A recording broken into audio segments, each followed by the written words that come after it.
Okay, and we are live. Hello, everyone. So I'm joined today with Superhumandance. Your name's Greg, right? Yeah. Yeah, Greg. This is going to be an antinatalist debate. I know the title said ethylism. It directly ties into that same topic. I just wanted to avoid using antinatalism in the title just because YouTube censorship, that whole thing. So this is an antinatalist debate. We will be discussing whether or not it's better to not exist at all. That's essentially where the discussion is going, whether or not it's better to exist or not exist. Um, and that goes for both us as humans and just all species, all sentient beings in the entire universe. Is it better for all life to exist at all, or is it better for life to not exist? So why don't I'll just let you start us off. Sure. So we agreed to the base axiom before we started, and I think we're going to agree now, obviously. Causing pain is bad and preventing pain is good. Yeah, So, we can agree with that. yeah. So on the subject of antinatalism, which is ultimately, again, just like Richard said, different than the subject that's in the title for the reasons that Richard just explained.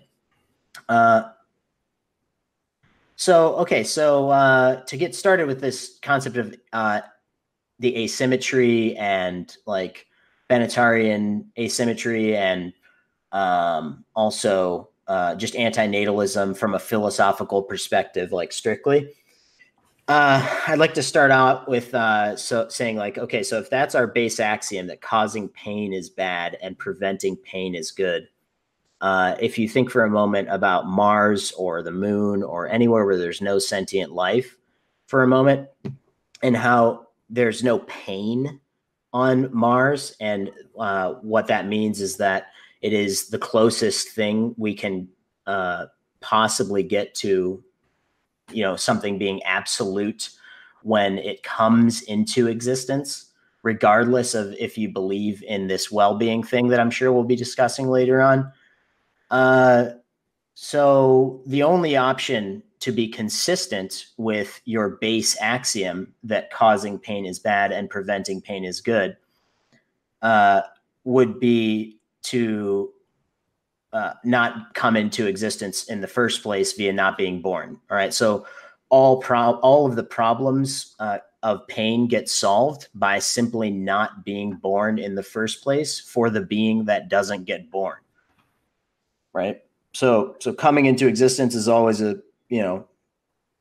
is always what happens. Yeah, he brought up the asymmetry there. Yeah. So this is what you're talking about.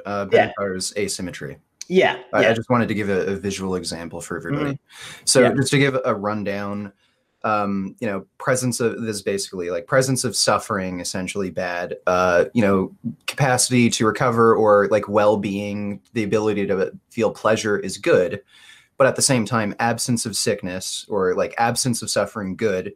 Absence of capacity to never feel pleasure, it's not bad. So it's essentially neutral.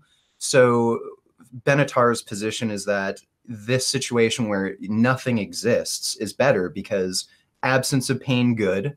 This is neutral because you can't feel if you can't feel good, well, it's just neutral. mhm. But it leads to more suffering. So it's basically bad, good, or just good is essentially Benatar's position. Uh, Bad, good, or just good. Yeah, it's Yeah, good that that, it doesn't that's come into existence. Yeah, yeah, that's basically yeah. that's basically Benatar's point. Yes, it is. And there's only one really particularly good or valid rebuttal to his claim. Uh, and I would argue that that is a devious claim. So do you want to start out with that? Okay, sure. Well, I'll give my own opinion. Yeah, go for it. The problem with this is, and Benatar agrees, it's a subjective value. Somebody could just value this more than someone else. Yeah. I could just say, okay, well, we could live in a world where there's absolutely no suffering, nothing exists. Well, to be clear really quickly, he thinks that it's a, sort of a gray area between it being subjective or possibly universal. Okay, what do you mean by universal? Well, it is, well, to phrase it in my own words, not to take his words out of context or anything, but he says, I say, it is universal to purely avoid bads like serious pain and death. Okay. So we discussed this beforehand before we went live. Do you want to discuss that right now? I mean, Well, let's just go over the Benatar's position. And yeah. like the thing is, it is subjective. Like certain people might put like more value on other things, and there's no way to objectively prove that this is a value that everyone should hold. It's his own personal opinion. That's something he'd use to argue for antinatalism, and he suggests that, okay, well, if you don't agree with it, then that's just it's a thing that either gets people on board or it doesn't. And then from there, he'd argue he'd come up with other arguments for an antinatalist position.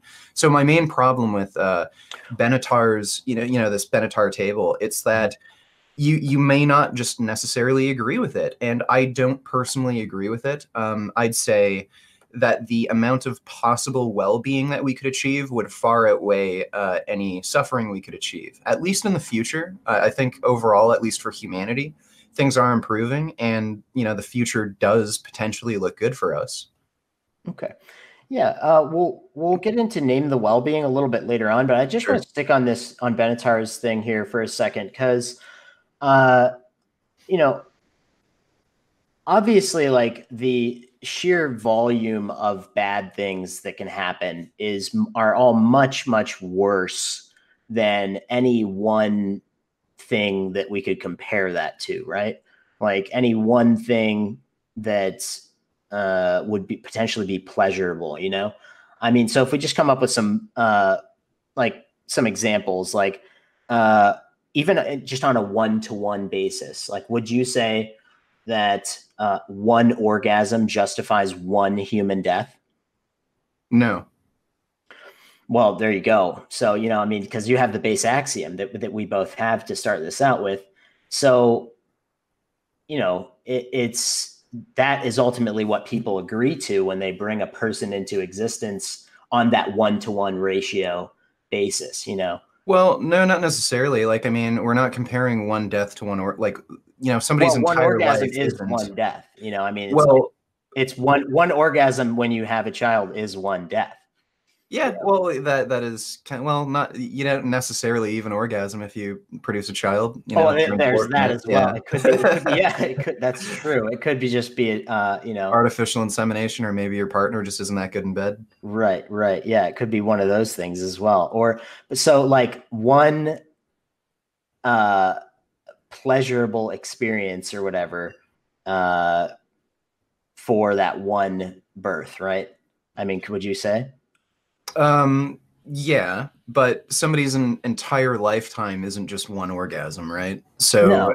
Like, I would argue that over the course of someone's life, it is possible to have pleasure that would make it so even all the suffering you endure throughout that lifetime, it would make the lifetime worthwhile for the individual. And I'd say the amount of pleasure I felt, even though I've had like severe depression throughout my entire life and suicidal depression, I'd say even then, for the about I guess now it would be close to 8 years where I've gotten over suicidal depression. I'd say that 8 years where I didn't have suicidal depression, that kind of justifies my existence. The amount of pleasure I felt in that time makes it so I'm happy to be alive. You can go on if you'd like. Well, I don't really need to go on anymore. Okay. I'm just saying, like, at least, if we're going to ask like certain individuals whether or not the amount of suffering they've endured makes it so their life isn't worth living, I'd say most people would tell you, well, no, even though I suffer, I experience enough pleasure where my life is worth living. So, like, for you to claim like one orgasm doesn't equate to one death, Right. I'd say it's not really a fair comparison. Oh, okay. Well, but it does equal one death. I mean, if they come into existence, it equals one death. That's my only comparison. So if they're going to use orgasm to justify bringing them into existence, right? That's orgasm versus death. That's all I'm saying. So Yeah. Would you agree with that? Okay, I don't entirely understand your point there. Mhm. Okay, Can you yeah, go that's into fine. more Well, detail? let's just discuss this whole happy thing, like when they come into existence, right? So you're saying that like most people would agree that they're happy when they come into existence, right? Like so they No, that I they're wouldn't say able. so. I You like, wouldn't say so. Okay, like well, they're that happy sounds when they like come we into discussed. existence. Like, are we talking about babies? No, we're talking about just people in general. Like over the course of their whole life, they're happy, right? They're happy they exist. They're happy that they come into existence in the first place, be a newborn. I'd say most people would probably think that. There's definitely people, like including myself, for a very long time. I actually hated that I existed just because I had suicidal depression for so long. Right. Um, yeah, yeah, exactly. So, I mean, that could potentially happen to you if you come into existence, so Yeah, these things have to be considered, before we bring them into existence. Um, uh, there's obvious, I think, colossal asymmetry, but if we're going to like in the actual act of existing itself, right? So we're talking outside of what the asymmetry is on the Benatarian level, which is like, uh, that's just explicitly that, if you don't come into existence, there's no harm for the being that doesn't come into existence. Um, definitely. So again, like we kind of discussed this before the live stream, like that would yeah. definitely be a negative consequentialist position where more of the emphasis is put on whether or not the being is going to suffer. Like suffering has greater moral value than like any potential good or like pleasure the being could experience. So I Mhm. don't really agree with that completely. Like Because I'm and the reason that you don't agree, just to be clear, is because well, you think that it's neutral never to have been, right? yeah, so Yeah. I'd say it's neutral, whereas existence it could either be good or bad. Like I agree with you on some level that there are some people who should never have come into existence, Mhm. either because they suffer tremendously or they cause other people to suffer tremendously, like Hitler. Like it probably would Yeah. have been better for him to never have existed. Yeah. I'm Or I sure. mean, we could say this about like almost anybody though, at the end of the day, because I don't know like about that. well, that's where we're having a bit of a problem because you come at this for more. Do you want to get into the environmental stuff? Like, because I mean, it's up to you. I mean, um, I we should iron out this topic a little bit more though. I do still think that it's as close as we could possibly get to absolute when you don't come into existence, regardless of if you believe in this well-being thing that we will be discussing a little bit later. But uh, just right now though, like just explicitly on the basis of whether it's better never to have been or not. I think that, yeah, if you want to be like extremely nitpicky, you could say, yeah, it's neutral never to have been, but you have to also factor in that there's the sheer volume of negativity that can happen is far, far, far, far exceeds anything that could possibly be considered like amusing or fun or these other words like I would argue amusing and fun is really the only thing that could possibly happen.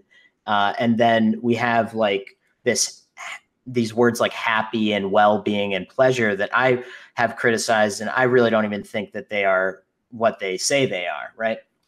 So you're aware of that, right? On my channel or Okay, I'm not too familiar with the content on your channel, but Mhm.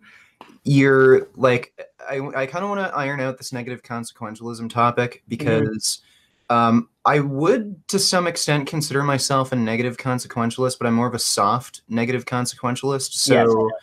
So like I would say, the like, okay, if you could choose to have an orgasm, but in order to achieve that orgasm, first you have to go through like insane suffering, like you have to feel the pain of your testicles being ripped off.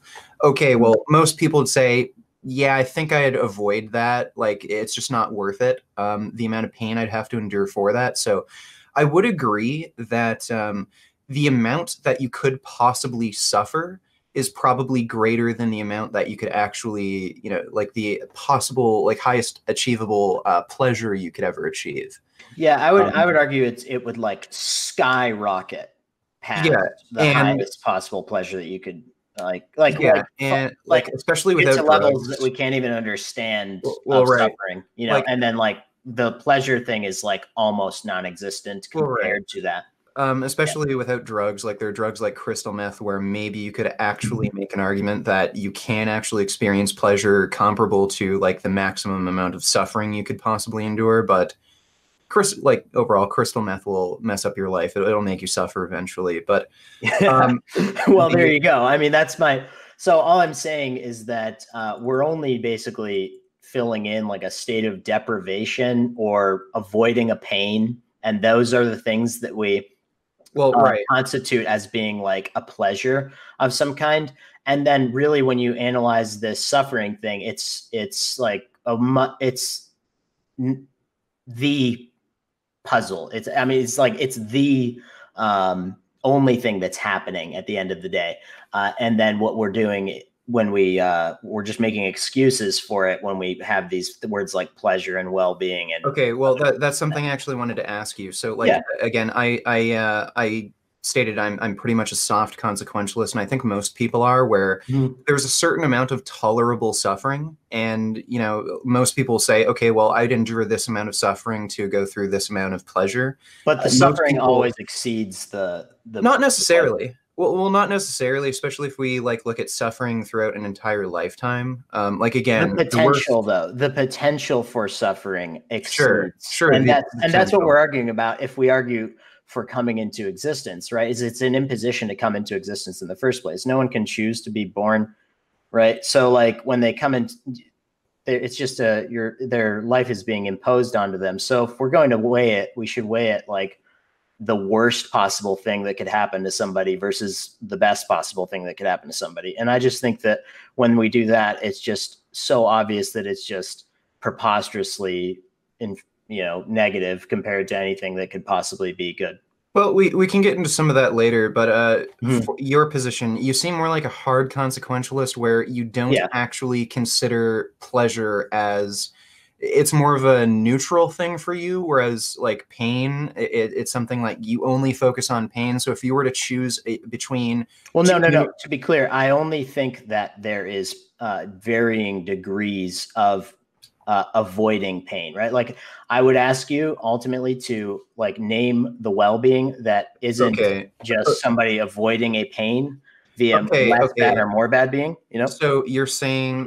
Okay, so I want you to answer two things. If you could choose between two universes, one universe where there's an infinite amount of pleasure but no suffering, and a universe where nothing exists, so no suffering, no pleasure, which universe is better? And second question, are you saying that there's not necessarily such thing as pleasure? It's just that like you define pleasure as the non-existence of pain? Well, to answer your first question, that wouldn't really be the question to be asked, because at the end of the day, by bringing them into existence, we're dealing with a world that is suffering and has suffering and well-being. It's not just, it's a hypothetical. Neutral. Yeah.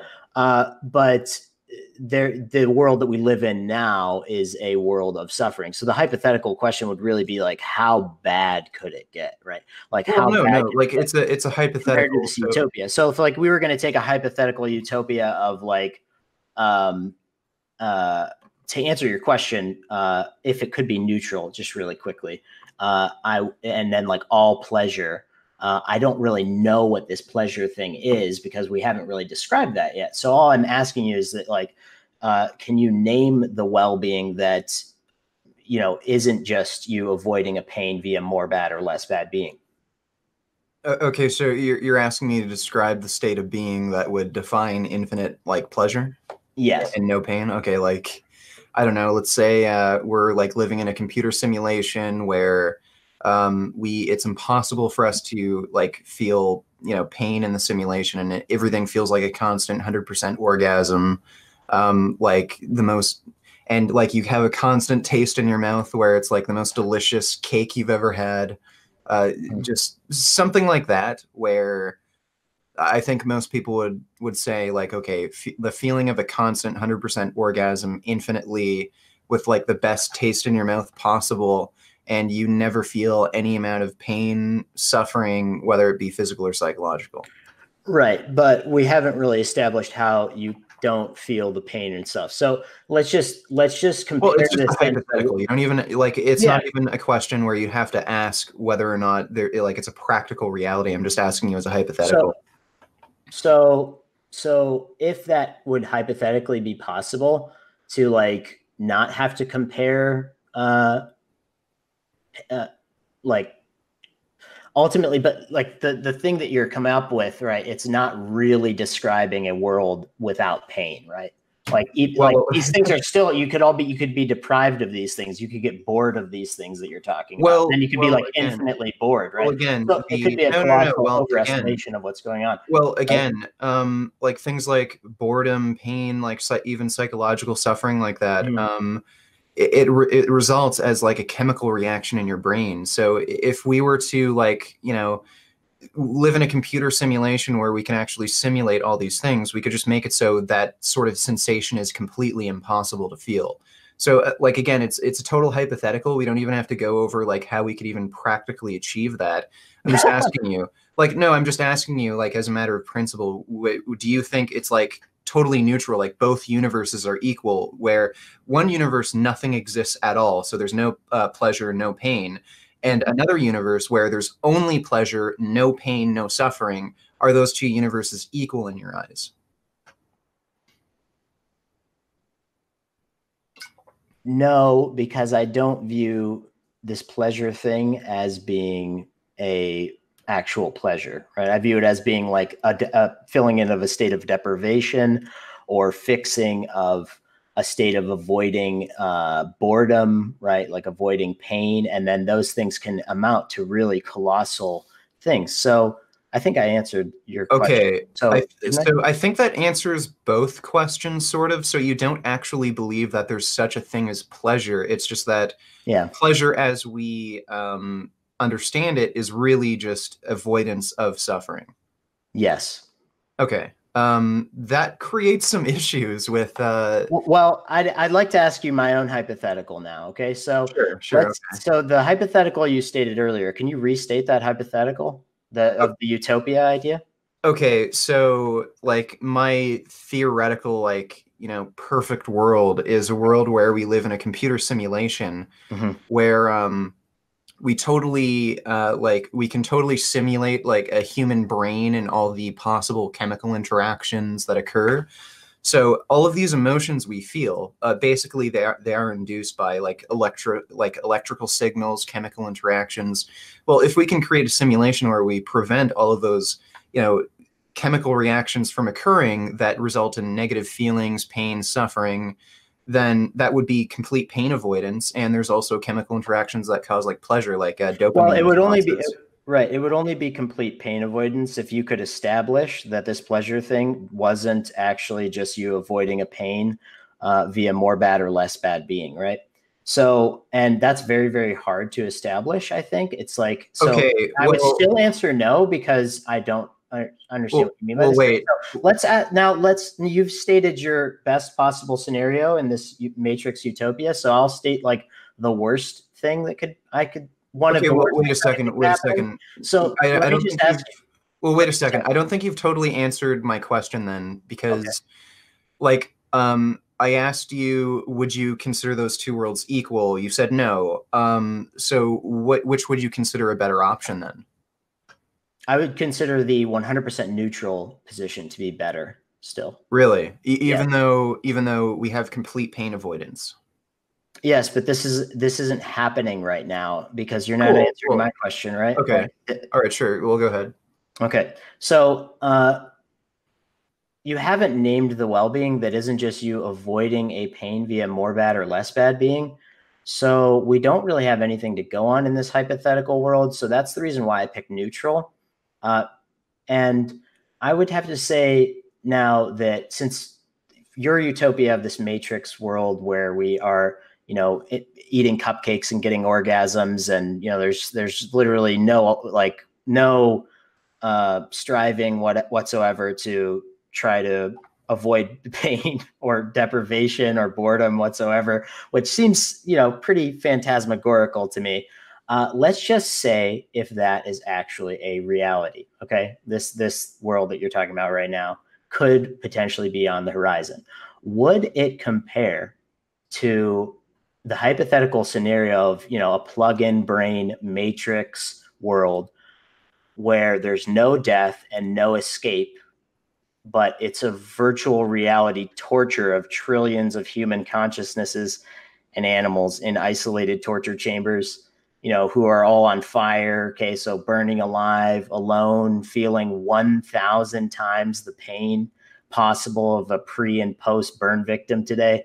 Also, you know, you would have to accept everything that has already happened, i.e. the Holocaust of factors of trillions of animals and humans, because it has already happened in human history and animal history here on planet Earth. So this is so would you accept that hypothetical? Okay, what do you mean? Like it's possible for that to happen? Yes. Well, yeah, sure. Okay, It's actually would you accept that hypothetical? To be really clear, what okay. the worst? I mean, obviously, like my position is that the worst is far worse than the best amusements are amusing. Okay. So do you accept that hypothetical scenario of plug-in brain, no death, and also no escape, virtual reality torture of trillions of human consciousnesses? Well, that could have in isolated torture chambers. Well, look, that could absolutely happen. And actually, there's a Netflix series, Black Mirror, that actually covers that exact topic. It's pretty interesting. It's a hell of a blackball scenario, don't you think? I mean, who would want to fuck with that? Well, if we're going to talk about hypotheticals, like, you know, I mean, that's like way colossally worse than anything could be fucking better, right? I don't know. Like, so in the human brain, I would say there's a limit to how much pleasure you could possibly feel. But when we get away from the human brain and we were to live in a simulation, there's not necessarily a limit, like an upper limit to the amount of pleasure you can feel. And I mean, just like in a natural biological system, there is a limit to how much pleasure you can feel. I think that, like, it was quantified as the most pleasurable experience you can possibly have, like as a human, without like any weird pharmacological intervention. It's like sex, and I think, you know, on average it creates something like 200 dopamine units in your brain. And crystal meth, like that's the craziest like drug we've come up with that creates like an insane amount of extra dopamine units. I think crystal meth, it creates like 600 dopamine units, so it's like 3 times more pleasurable than like most experience you could possibly have. So I didn't mean to laugh. I was just thinking about like meth for pleasure, you know. Yeah. So science like the problem with these things is that like the study of pleasure is just an absolutely aloof topic at best, right? Like, and the study of pain there's like thousands of different types of medical professions dedicated to studying different types of pain, whole sciences dedicated to studying different types of pain. And then we have this pleasure thing that's just sort of this like bafflingly phantasmagorical woo-woo almost science. For sure. Yeah, it's like impossible practically. Like they don't even know. It's like it's not even on the map compared to pain. That's another question I actually wanted to ask you. Go for it. So you mentioned, like, you said something along the lines of pleasure is just like different levels of pleasure are just certain levels of pain or suffering avoidance. So okay, a blowjob, for instance, it's less.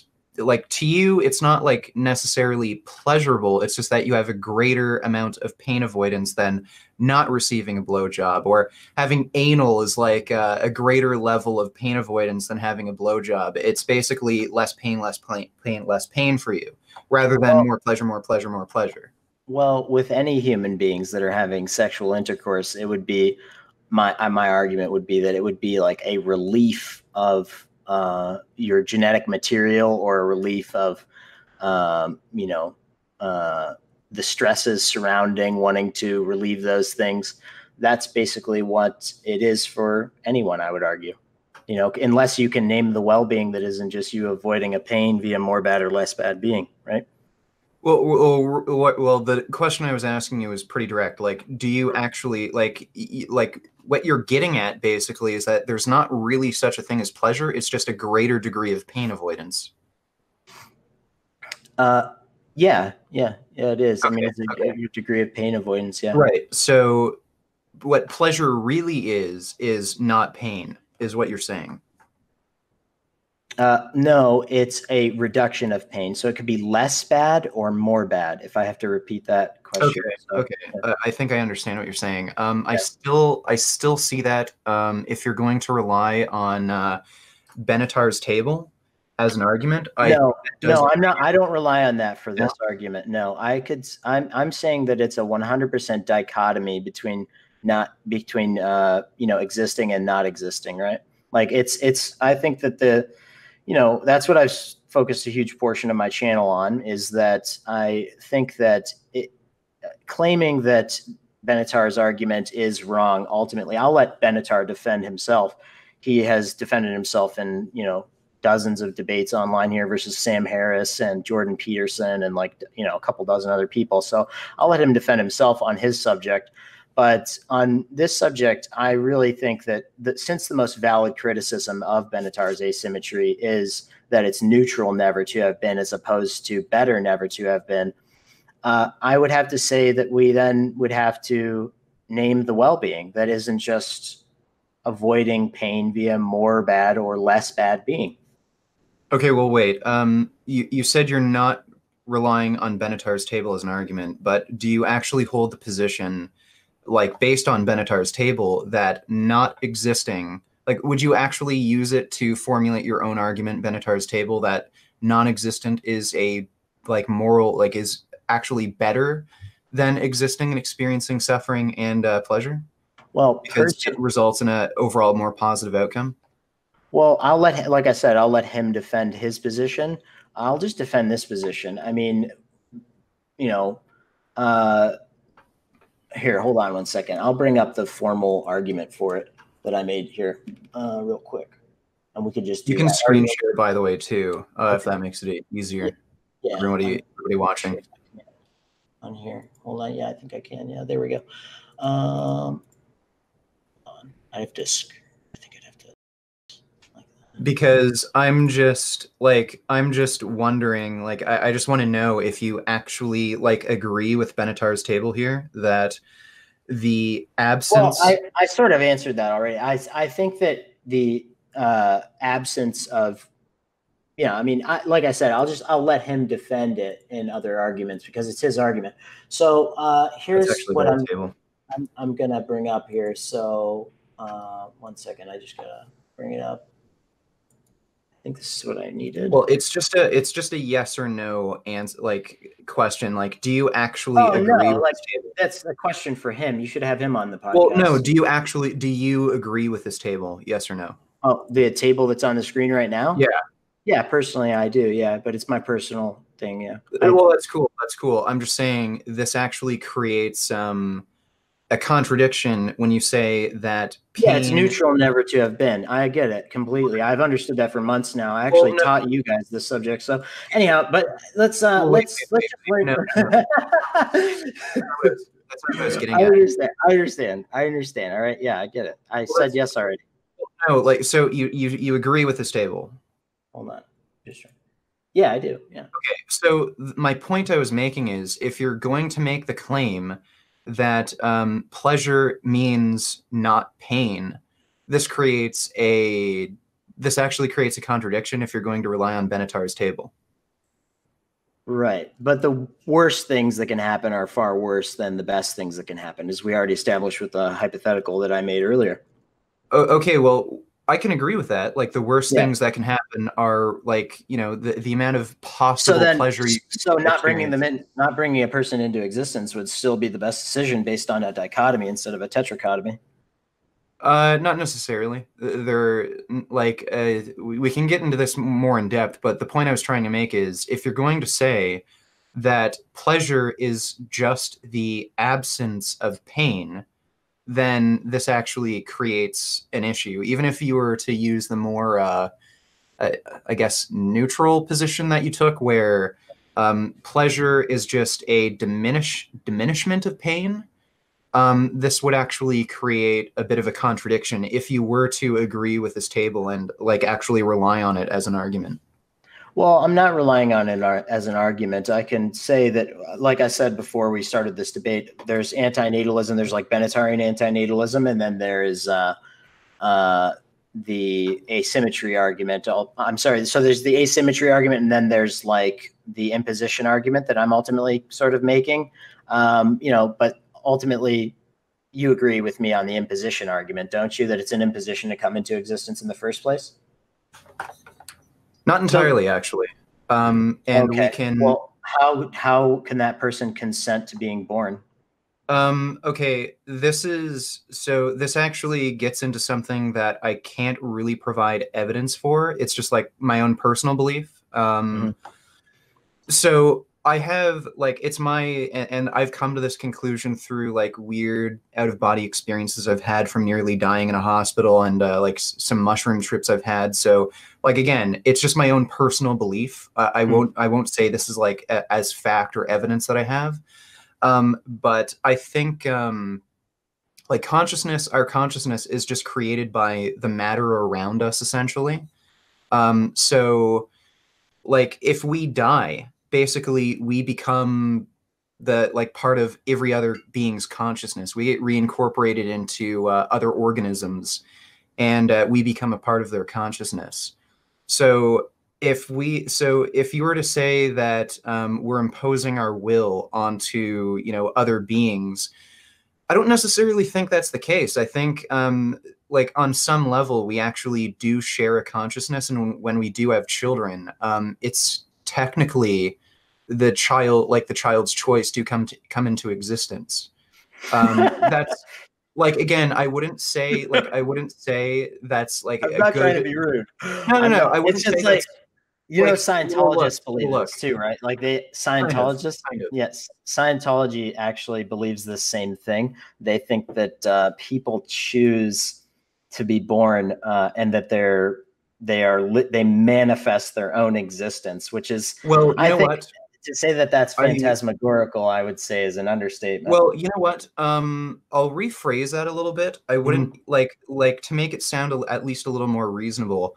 Even if you can't accept that, and even I like on some level I don't accept that either, just because I think everybody has their own like agency essentially. So I would say existence is something that's unavoidable. I think you will inevitably exist.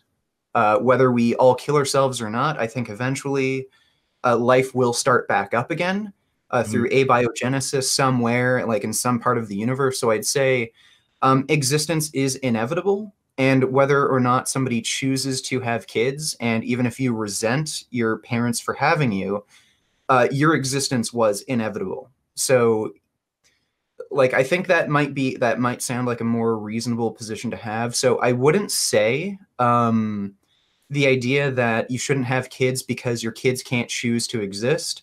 I don't think that's a great argument, just because I think existence is an inevitability. Right. But you think, okay, so an inevitability. Okay, so this is just your metaphysics. So yeah, sure. Yeah, but and again, I totally admit that it's not something I can actually prove or anything. It's just my own personal belief. Yeah. Well, I mean, since you stated that thing now, I guess I could state what my thing is. So I think that there can be something and nothing, right? Okay. Like, so just because there was something, so there could be nothing, doesn't mean there can't be absolute nothing, right? Okay, explain that again. So just because there was something, so there could be nothing, doesn't mean there can't be an absolute nothing. So my position is that there can be something and nothing. I actually think it's more of like an information-based.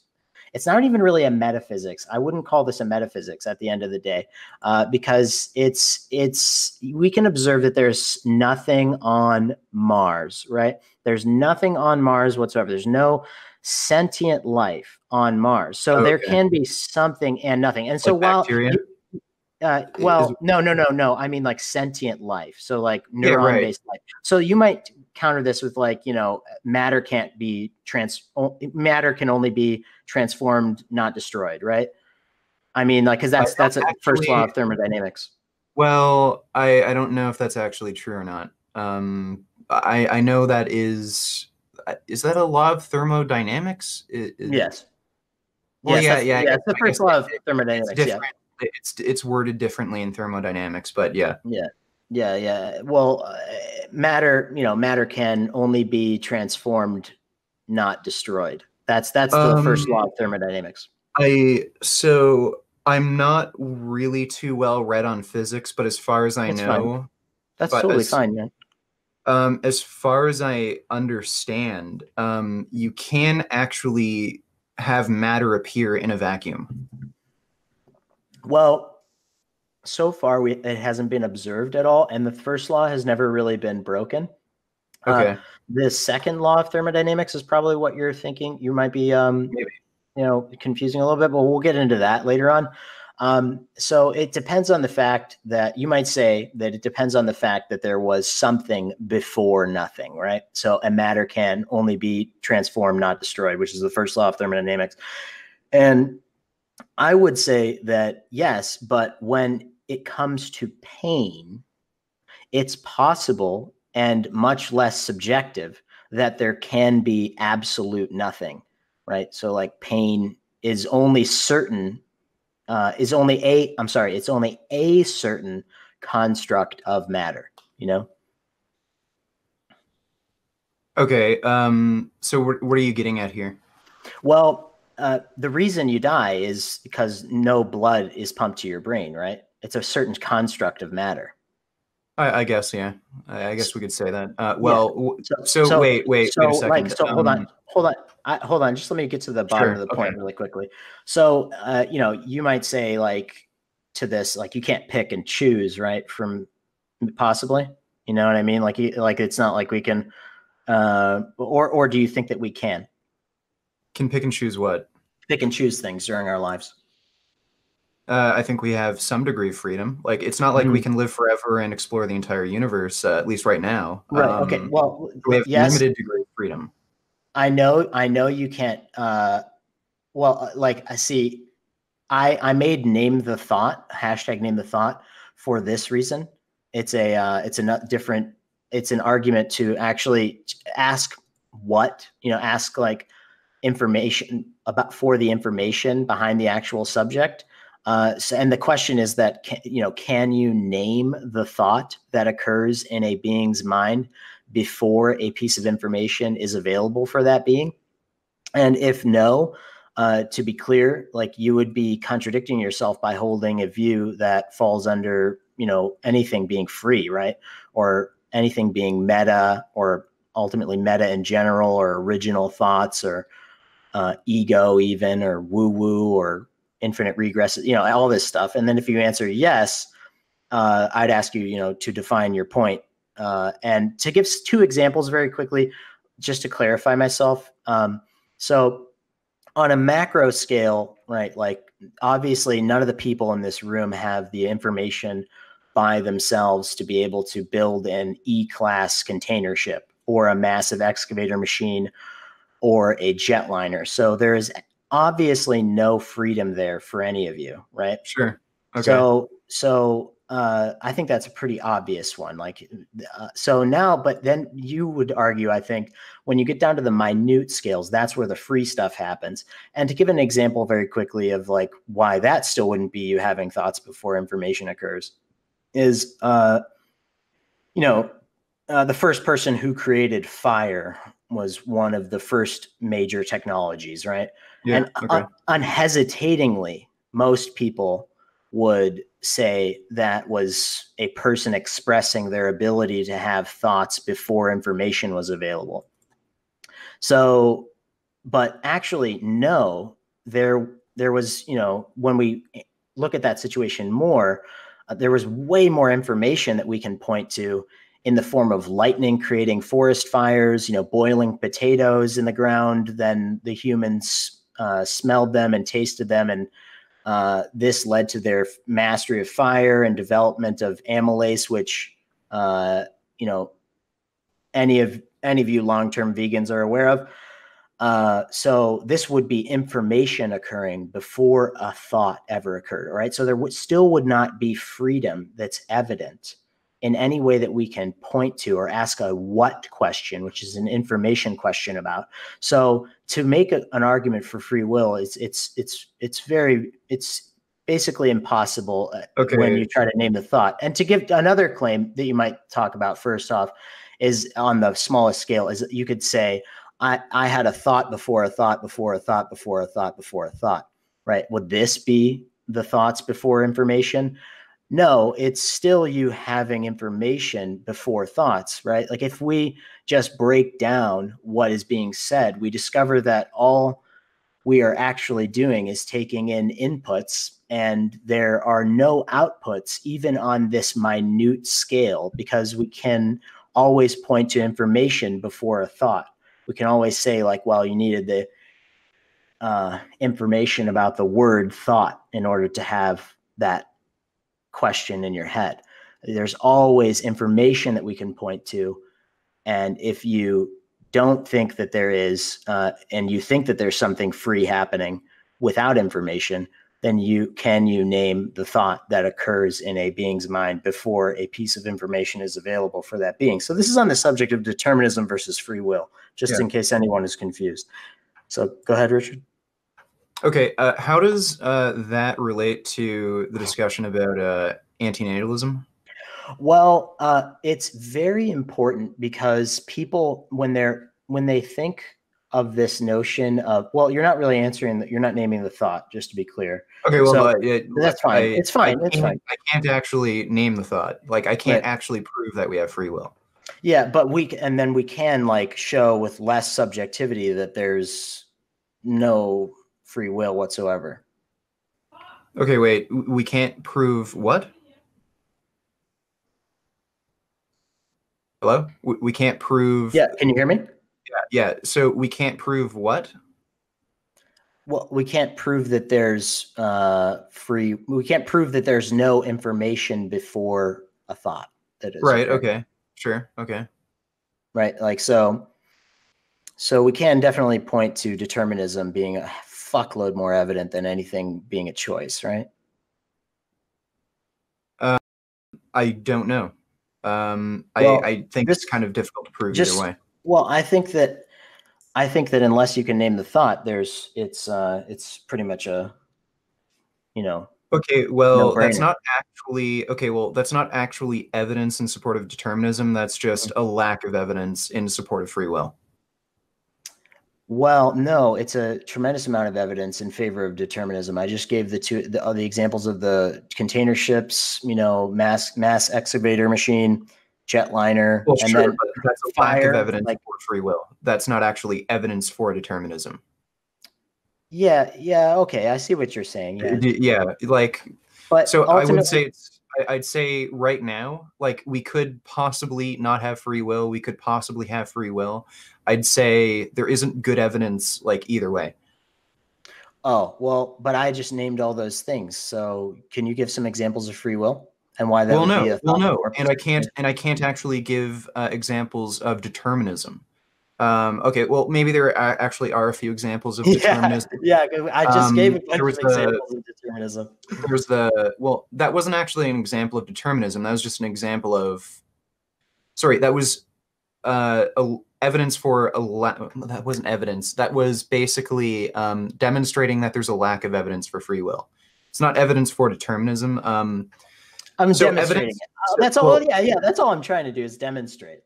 Well, like one maybe good example for determinism is that there's that crazy guy.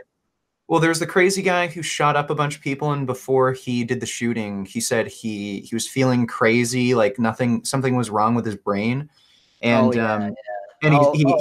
he asked to get an autopsy, and there's that huge tumor that was pressing on the certain part of his brain that that was responsible for like anger and impulse control. I would argue. Well, see, Sam Harris doesn't actually. Well, that Sam Harris gave that example. I'm not sure if you found out. Okay, yeah, Sam Harris.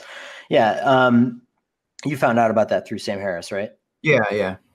So I would argue that this argument is a lot simpler and more concise to the point than that argument, because ultimately it's just doing the same thing, which is demonstrating that determinism is really, really evident, but with more examples, and both on a macro and a minute scale. So that's the most important thing that I'm talking about, right? Like on a macro scale and on a minute scale. So this would point to it being, just to be clear, I agree with you, Richard, that it would be it would be a motherfucker of an illusion. Free will would be, okay? Like we would basically would never be able to avoid it as much as we possibly tried over the course of our whole lives. We'd just be, totally fucked. And that's what I view the world as. That's what I view pain as. All right, the most motherfucker of a thing that has ever fucking occurred. Okay, the most motherfucker of an illusion that has ever occurred, and I can't think of another word to enunciate it better than that. And it's the worst goddamn thing that's ever happened, because we can think of how bad it can actually get. And when we think of how good it can actually get, it ends up not being that much evidence to it. So I just think that. Okay, wait. Are you actually using determinism as an argument for antinatalism? Well, no, I'm just saying that you would be much more likely to argue for some form of phantasmagorical, well-being stuff because of free will, and I've observed that in people ultimately that have argued against these subjects for the last like 20 or 10 years or whatever. Or a couple years, not 10 years, a long time. I don't think like free will versus determinism really plays a role in any of my arguments, or even just these debates in general. It's sort of like arguing. I think it plays a role in everything we do, because, well, obviously it definitely would. Really. Unless you could name the thought, right? Like it would play a role in absolutely everything. Like it would play a role even in the justice system. It would play a role in everything, man. Well, not really. Well, for one thing, we can't actually prove free will or determinism. There's some things that would suggest either way. Well, and I'd say that you've provided it's been substantial in the favor of free will, right? So I'm just saying. No. Look, there's no evidence either way. There's just a lack of evidence. Like the examples you gave, it shows there's a lack of evidence for free will. We can ask the question about information a lot with determinism, a lot more than we can ask the question of information about free will. Okay, well, either way, I don't think it really plays any role in these sorts of debates, because for one thing, we can't actually prove it, and it's sort of like I've had this sort of topic has come up with debates with Christians and shit that I've had.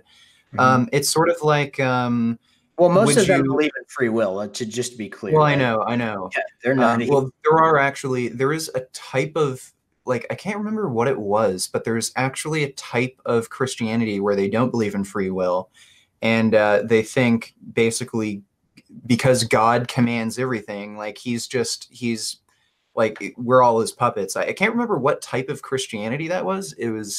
But it's fairly common. It's not like a really, really niche thing. Yeah. But anyway, I've had this sort of discussion with Christians. I don't see this actually mattering, because for one thing, we can't actually prove either way whether there is free will or determinism. And even if we could prove that there is such a thing as determinism, would anyone really care?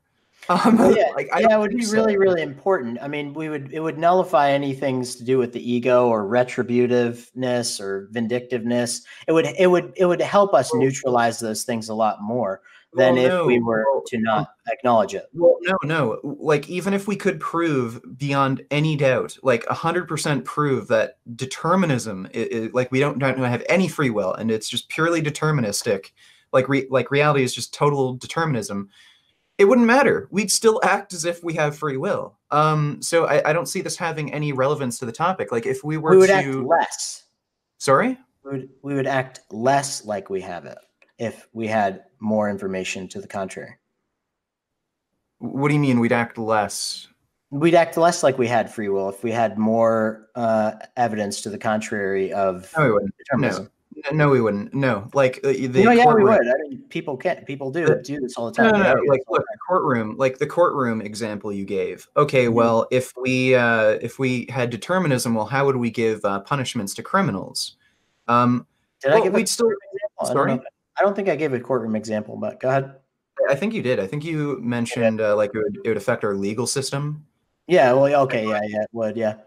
Yeah, so it wouldn't change anything. We'd still act as if we have free will because just from a practical standpoint, we'd have to act as if we have free will. If we were to say, oh, well, the only reason I murdered 49 people in New Zealand is because I didn't have free will, what are you going to do? You're still going to punish them. Yeah, we would still, okay, I get what you're saying, yeah, we would still punish them for whatever evil that they ultimately had happened to them, but we would try to correct it better than vindictive. If you don't know what that's the word I use to describe it. I think what you're talking about is a rehabilitation-based legal system rather than a punishment-based legal system. Yeah, I don't even think that even matters. Not just that, also a legal system that could just get to the bottom of actually problems without like using their fucktarted egos all the time and just asserting that there's some sort of evidence based on their bias, because even biases would be subject to this, Richard, unless you can name the thought that occurs in a being's mind before a piece of information is available for that being. So, I still really doubt that. Look, there's every indication, like it's been proven beyond any doubt at this point that legalization of drugs results in less drug use, less organized crime, less crime across the board, decreased taxes. It's been proven at this point that legalizing drugs is the way to solve the drug problem, but we're still keeping drugs illegal. How would that be an example? How would that be you naming the thought that occurs in a being's mind? That doesn't name the thought, but that doesn't name the thought, but my point is that's my point, that you're avoiding the question, Well, no, I'm not. I agreed with you. I can't name a thought, but my point is, like, I'm just making the practical point that even if we could prove determinism, like we don't have any free will, I don't think most people would really give a shit. I don't think it would actually fundamentally change society in any way. The same way if we could prove, like, our reality doesn't exist, we're living in a computer simulation. Well, I've given plenty of like nobody would care. If you'd like from here, I mean, it would affect their biases tremendously. Favoritism and biases is ultimately what rules these types of debates. It's what even rules most people are only capable of even looking at like the title of the debate, right? So they have to make the title of the debate something that will be emotionally appealing to the people. And if it's not emotionally appealing to the people, then they're not even going to be paying attention to the debate. So it's a bias. So the problem is that there's biases and favoritism. And if we can make this through asking this question, name the thought, a lot more, we'd be able to nullify and neutralize those biases and favoritism a lot more. And we'd be able to actually get to the bottom of what the problems are. And the problems are that, no one can have thoughts before information that they don't have.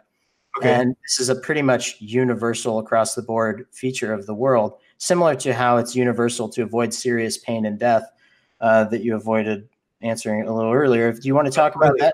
Well, I didn't really avoid that. Okay, how about this? How about this? Let's just let's go on. Well, let's go on from this topic, agreeing at least for the sake of argument. I mean, you think that it doesn't matter, but I'm saying that it would affect our biases. That's like one of the only things that matters on Earth. Well, I'm saying whether determinism exists or not, I don't think it would actually affect our biases. Like, I mean, look at religious people. If you could prove beyond any doubt, 100%, that God doesn't exist, do you think religious people would give a shit? Like they wouldn't. They'd still believe in God, even though you could prove it beyond any doubt. Just because you can prove something doesn't mean people would actually. What this does is it nullifies anything associated with anyone being the God of their own thoughts. That's all it does, right? It's not like it has nothing to do with religion or anything like that. I mean, it's a separate topic completely, right? Like it's like, the question quite literally is just, can you name the thought that occurs in a being's mind before a piece of information is available for that being? And if you answer no to this, I mean, you'd be contradicting yourself on anything that falls under free will or meta ethics or metaphysics or meta in general, or, original thoughts, ego, woo woo, crystal ball people, fortune tellers. And if you answer yes, you need to, define your point, right? And I give examples of the macro scale and the small scale. So we could define it under even farther under macro scale or small scale. Like the macro scale would be, none of the people in this room have the information by themselves to be able to build a jetliner, right? Sure. Okay. Well, I can agree with that. Yeah. So there's obviously no freedom for any of you. So this is making a case for determinism that's far greater than anything that's. Okay. Well, let's continue the discussion. And then even on the minute scale, the first person who created fire, one of the first major technologies most people here would say that was them expressing their ability to have thoughts before information was available. But then no, I mean, obviously there would be way more information that we can point to in the form of, lightning creating forest fires, boiling potatoes in the ground. Then the human smelled it and, tasted them. And then this led to their mastery of fire and development of amylase, which, any of you long-term vegans are aware of ultimately. Okay. So, then the second minute claim would be like a thought before a thought before a thought, right? Is that the information? Is that the thoughts before information? No, obviously there's a lot of language there. That's information to be able to ask that question even. So all I'm saying is that you can't have thoughts about information that you don't have. And this is a damn near as close as you could possibly get to proving that determinism is a fact. Okay. So two things. Like, I think it's fine to continue the discussion with the perspective that, we don't have free will. I'm fine with doing that. Yeah. Secondly, just to be clear, you're saying because we can't have thoughts on things that we don't have knowledge on, that is evidence for determinism? No, that would be you avoiding the question completely. Well, right? no, I'm just trying to. No, that's the fallacy of avoiding the question or of avoiding the issue. I'm not trying to avoid the question. I'm just trying to ask you something. Yeah, it's avoiding the issue because you wouldn't be naming the thought that occurs. Well, no, I already agreed with you. I can't name a thought. I'm just asking you. So is your do you consider your question? That would be a fallacy, right? Like that'd be a mistaken belief to answer that. No, I've already agreed with you that I can't name the thought. Okay, I've already said. So now you're trying to frame it like it's just I'm retarded or something, but it's actually just a fallacy. It's actually just, if you want to know what fallacy it is, it's avoiding the issue. Right? No, I'm just trying to ask you a question so I understand your position. I'm not trying to avoid any issue. No, you're trying to frame the question. You're doing what Memoid, aka Hemorrhoid, did on my channel a couple of days ago. That's why I'm asking you the question. It's framing. It's framing a different type of thing, right? It's like I'm trying to ask you a question on your views on determinism. I'm just asking you. But I've asked you the question a bunch of times, right? And you've never named the thought. You've returned it with a question. No, I didn't. I agreed with you. I can't name the thought. Go ahead. What was the question again? Okay, so correct me if I'm wrong, but what you consider evidence for determinism is that we cannot think of things that we don't have prior knowledge on. So basically, we can't build an airplane. We can't think of airplanes because we don't have prior. Well, no, sorry, that's not the right way to phrase it. So basically, it's not the right question to be asking. That's the problem. And it's really what the right question is that it's just the question. I'll just repeat the question, right?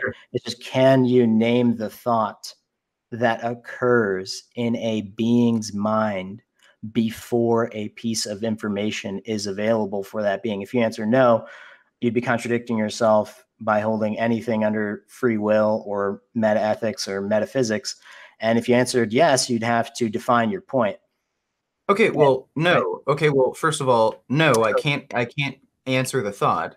Secondly, Okay. I don't think that So actually you would be proves. contradicting yourself then by holding a value for free will or any Okay, sort of I don't think I hold a value for free will, though. You don't hold a value for free will? Or, okay. So, I No, mean, I've never claimed that I hold a value for free will. okay. Okay. Well, yeah, that's all I'm trying to get across, right? Okay, Like well, that. what I would say though, Well, it's not all I'm trying to get across. I mean, but it's, what I would say so you'd though, be contradicting yourself by having anything to do with like ego or woo woo. So this would make a huge difference in terms of how people treat the world. It would make them less vindictive, less retributive, less biased, less like wanting to stay in their own little clique and only be able to, try to paint somebody really badly with video titles. I Or are you doing that to you? no, I'm just explaining. It's I mean, not at all. But it's very. There are people like in your little group of people that have done that in the past, though, right? They've never addressed any of the arguments that I've made on my channel. Ultimately, Sure. so. Well, the only disagreement I have with you is whether whether free will or determinism exists or not. I don't think that would actually have a huge impact on human behavior. Would it change the I've moral established that landscape? already. It would change their biases. Their biases would be subject to this. So it would I'm not. nullify. It would I'm nullify anything associated with anyone being the god of their own thoughts. Okay, it would nullify any sort of right. Like you could only be, when you're here, the illusion of free will can only be more of a selfish piece of shit, or it can be less of a selfish piece of shit, right? And I will argue during this debate that my favorites are significantly less bad than all of the people that want to say that like we should reproduce, right? Like that's colossally dedicated on favoritism and biases that these people will be exhibiting. And that's the reason why I think sussing out determinism versus free will is important for absolutely every single thing that every human being does on this planet. That's why I made the question, can you name the thought that occurs in a being's mind before a piece of information is available for that being? okay, and I admitted that I can't. Yeah, but then so Now, this would matter then, because metaphysics, discussing any of this like woo-woo stuff that we were discussing earlier, it would be all you contradicting yourself, right? Like, how would that be a contradiction? because it would rely on information that we don't have, and that is just being stipulated on without Okay, thoughts first. well, Without, yeah. So yeah. okay, well, when I said I think existence is an inevitability that we have no choice over, how is that a contradiction if I were to say determinism exists? Can you rephrase that really quick? Okay, so you're saying I'm creating a contradiction if I were to say, if I were to agree with you that we can't have a thought without prior knowledge? Or am I again misrepresenting what you said? Yeah, that would be avoiding the issue of the subject, right? So the question is just, can you name the thought that occurs in a being's mind before a piece of information is available for that being? Same? Yeah, isn't that essentially the same thing? No, Okay. it's not the same at all. It's not the same whatsoever. Okay. Okay. Well, I'm not trying to avoid any questions or any argument you're I coming up. understand. No, I understand, dude. Nobody is like ultimately trying to do anything. They're just following their conceived path along. Like Well, no, I think I'm just. let's go I think into I'm like just. the question of like in your response to the question of universality versus the objectivity of a claim, right? Um, because I think we sort of sussed this out already. Are you okay with that? Okay. Well, I think I'm either misinterpreting what you're saying or I'm just because I'm not understanding. But I Mhm. just want to know, like you claimed I'm making a contradiction. Mhm. Yes. So like when I claimed that I think existence is an inevitability, Mhm. and like making up this argument that a being can't choose whether or not it's brought into this world, therefore it is morally wrong to impose that on a being. Like Mhm. I claim that existence is an inevitability. Yes. I don't see how that's a contradiction if I were to agree with you on determinism. Oh, well, no, this would rephrase how we ask what you just said, right? So it would ask a better question than what you're ultimately asking right now. It would ask a what about the world as opposed to like a how. Okay. So how questions are really shit, right? We can only even get to think of all the how questions that have happened throughout human history, right? Like when lightning struck the tree in that example I gave earlier and created a forest fire for them to figure out what fire was. They would have initially been like, oh, it was God that had done it, right? Like, how did it happen? Obviously, a much more powerful creature did that, right? Like, not even the guy who I had a fight with the other week. Like, he wasn't even as powerful as that thing that lit that tree on fire, right? So there would be a serious discrepancy between asking a what question and a how question, right? Like, and what it takes is all these people asking for information to even get to a how. And it takes a colossal volume of people to do that. And that's one of the only things that human beings do better than every other animal on this planet is ask the question of what. And that's why I ask this question to begin with, right? Like, and just to give that example really quickly, obviously people work better in groups than any other species on the planet, right? Like, uh, but then on the one-to-one scale, there are plenty of creatures on the planet that work way better than humans. So, like for instance, if you or I were to be placed on an island with a chimpanzee would be able to survive much better on that island than one human being. Okay, and this is because he can't ask a what question as good as we can. Okay, an information question. So um, he's much more focused around like eating a ton of different leaves and stuff. But then if you were to take like 10 humans and 10 chimpanzees and put them on an island, obviously the 10 humans would do, I would think, quite a bit better than the 10 chimpanzees, right? And if you put like 10 humans in a room and you put 10 chimpanzees in a room, somebody's much more likely to die for the chimpanzees than they are for the humans. Okay, so it's all because of a what question that the humans are asking, and which is an information-based question. Like if you look up the definition of what, it's about information. It's the first thing. It's asking for information rather than like how, and that's all the chimpanzees are doing. Okay, when they see like something coming at them in the woods, they're not asking like oh, what exactly is that, and that's why they can react so much faster to like a lion coming out at them or something, and as opposed to a human being, which wouldn't be able to react even close to as fast as a chimpanzee can. So they ask the question of how, right? Way, way, way more. And like human beings, the reason why we work better is because we ask the question of what, right?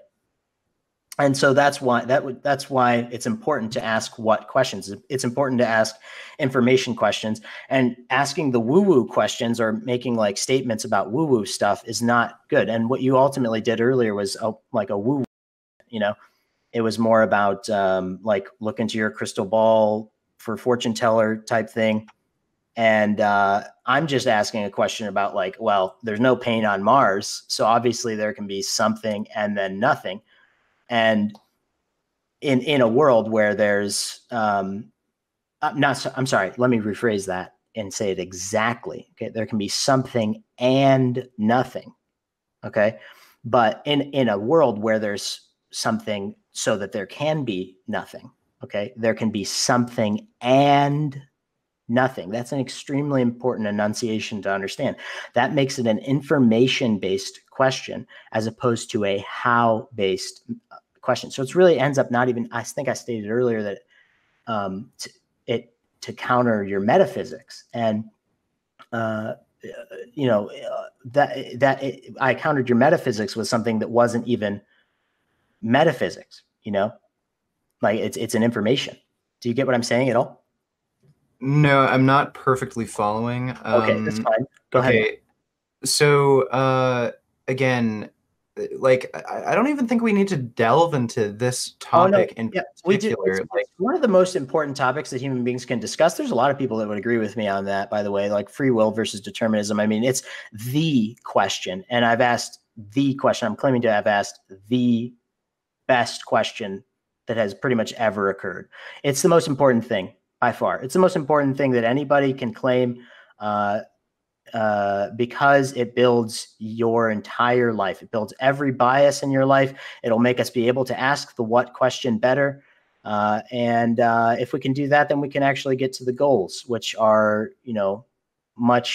they're going to be, ultimately what, I wanted to discuss determinism versus free will with you first. But I understand that, you didn't find this interesting yet because, it wasn't on your to-do list, the favorites to-do list, but I get it. But it is imperative to understanding any concept on Earth, so. Okay, yeah, I'm just not seeing the value in discussing free will versus determinism in an antinatalism debate because it's very important. It's integral. It's absolutely integral. Okay. To the subject matter. We've already sort of discussed everything that we needed to discuss about like Benatar's asymmetry and the well-being thing. You didn't name the well-being that wasn't just you avoiding a pain via more bad or less bad being. And I'm arguing that, ultimately, like these things have to happen in an order, right? We can only have piecemeal social engineering. We can only have like slow, incremental, unsystematic change over long periods of time. And this ends up being the most imperative thing for even veganism to learn about veganism. Nobody changes to vegan overnight, right? They learn about it. Very few people do it. I'll say it like that. Okay. It takes a long time, right? And this is ultimately a negative utilitarian concept that had been made into fruition by a man named Karl Popper in the 1950s. He was the first person who brought up like negative utilitarianism or negative consequentialism. And these concepts have nothing to do with, obviously I could feel the triggered biases of all the people like communism, but this has nothing to do with communism or any sort of thing like that. It's just a specific, there's nothing to do with communism in his entire philosophy ever. So, there's just that's one example of like people not being able to have thoughts about information that they don't have. And they just jump to all these conclusions unless you have like piecemeal, piece by piece social engineering available for them. And, there's not that many people that are asking these types of questions because, yeah, but anyways, go ahead. Okay, well, we can just continue the debate from the perspective that determinism exists. Yes, we can. Yeah, exactly. But you were claiming that like we could have the metaphysical woo-woo stuff, and I'm just saying that we can't. Well, wait a second. I just said that I think existence is an inevitability, like that sentient life will arise. Right. And we can examine that. Great. Yeah, sure. Let's examine that. Well, let's examine that. I mean, abiogenesis, I think that's an actual thing. If we were to exterminate all life on Earth, doesn't mean life will eventually pop up again, either if not on Earth, somewhere else in the universe. Yeah, well, I would ask you, where is your evidence for that, right? Like, because if I were to ask a what question about that, I would ask, where is the other evolution that has taken place on our planet, right? It's been around for 4 billion years, and there's only been one evolution ever that has taken place. We share our DNA with almost every single other plant and animal life form on this planet. Well, actually, every let me enunciate that. Every other plant and animal life form on this planet we share our DNA with.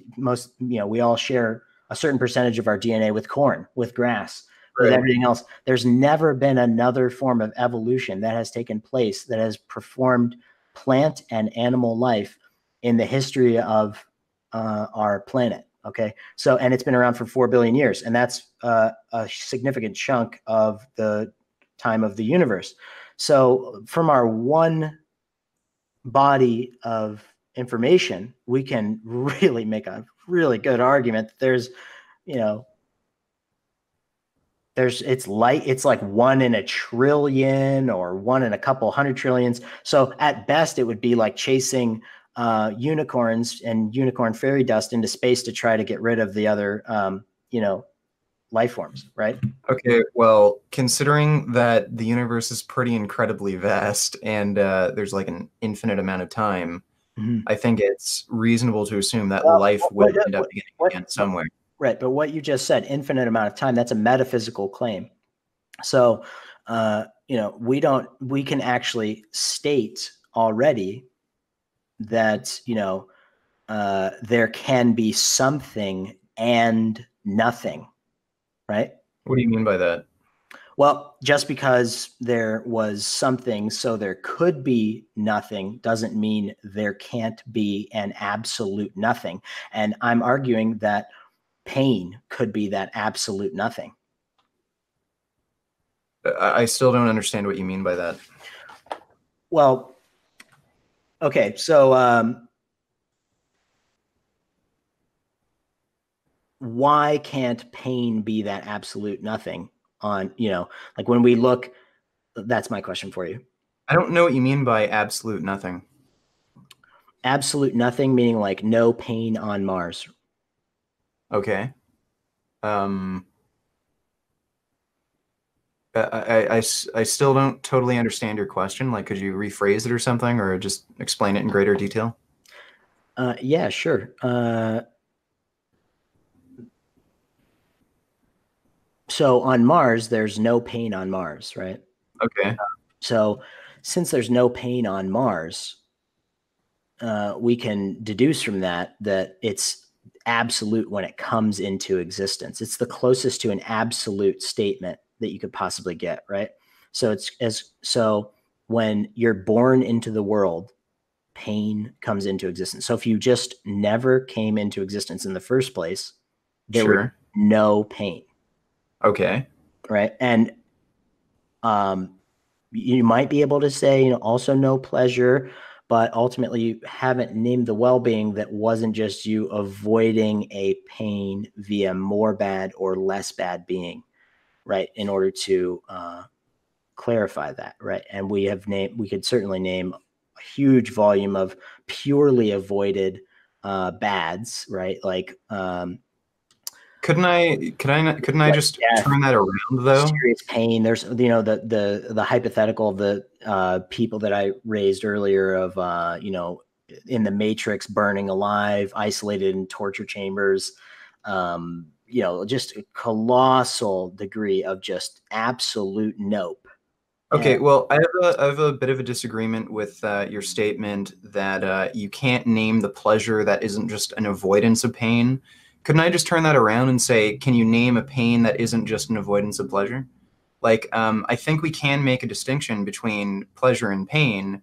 You're just kind of trying to muddy the waters a bit to, like, say, okay, well, there's no really such thing as pleasure, just to make it kind of easier to argue for your position that even in a world where we could potentially cause infinite amount of pleasure, no pain, that's all I'm still like, saying, Richard, is that it's less subjective, that there is going to be a colossal amount of pain if people reproduce, as opposed to them just not reproducing in the first place, and then there would be no pain whatsoever.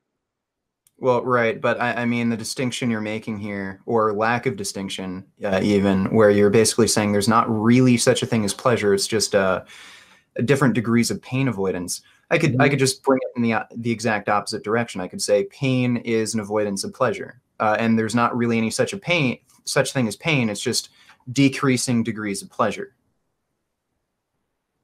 So like I think it's reasonable to make a distinction between pain and pleasure, and we could even have something neutral where Sure, but we you'd have experience to do, Richard, is you'd have to claim that all of the Holocausts that have ever occurred were pleasure, right? You'd have no, to, well, yeah, you no. would. No, you would. Yeah. How would I? Because How? those things have occurred already. Do you Well, want to no. deny How would the I have to Holocaust? argue that Holocaust is pleasurable? Because it's occurred already. Because you'd have to argue for bringing that into existence if you brought somebody into the world, right? No, like all I'm arguing here is that we can make a distinction between pain and pleasure. You're just muddying things No, to no, I'm not muddying anything. I'm giving the full spectrum. I mean, there's, a colossal degree of freaking harms, and sure. and there's just nothing that, and so if you're making your claim that it's just going to be purely pleasurable, you would have to make the claim that the Holocaust was pleasurable. No, That's Yes, I you would. posed a You hypothetical to would, you. Richard. Come on, man. You would. Okay. No, You know, I'm not because it's understanding already your occurred. Well, it's already occurred, Richard. It's already occurred. so You if, know it's true. All right. wait a second. So are you And saying not just that, not just the Holocaust of like human beings. I'm talking about like the Holocaust that's occurred over the last 500 million years. Okay. There's 541 million years of past we have behind us as human beings today, where animals were just doing nothing but getting eviscerated for the vast majority of their existence. Okay. Trillions upon trillions of them just being deprived of their basic needs, starving to death, burning to death. I mean, it just does not make any sense to say that, that would justify this purely pleasurable future that you're talking about. That's all I'm talking about. Okay.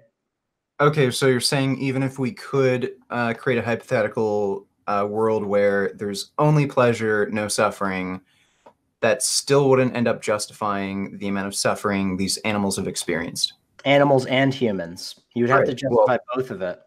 I wouldn't even like humans are animals, but you Yeah, get what I'm exactly. saying. Yeah, yeah, exactly. Okay, well, that would still have been a finite amount of suffering versus a theoretically infinite amount of pleasure.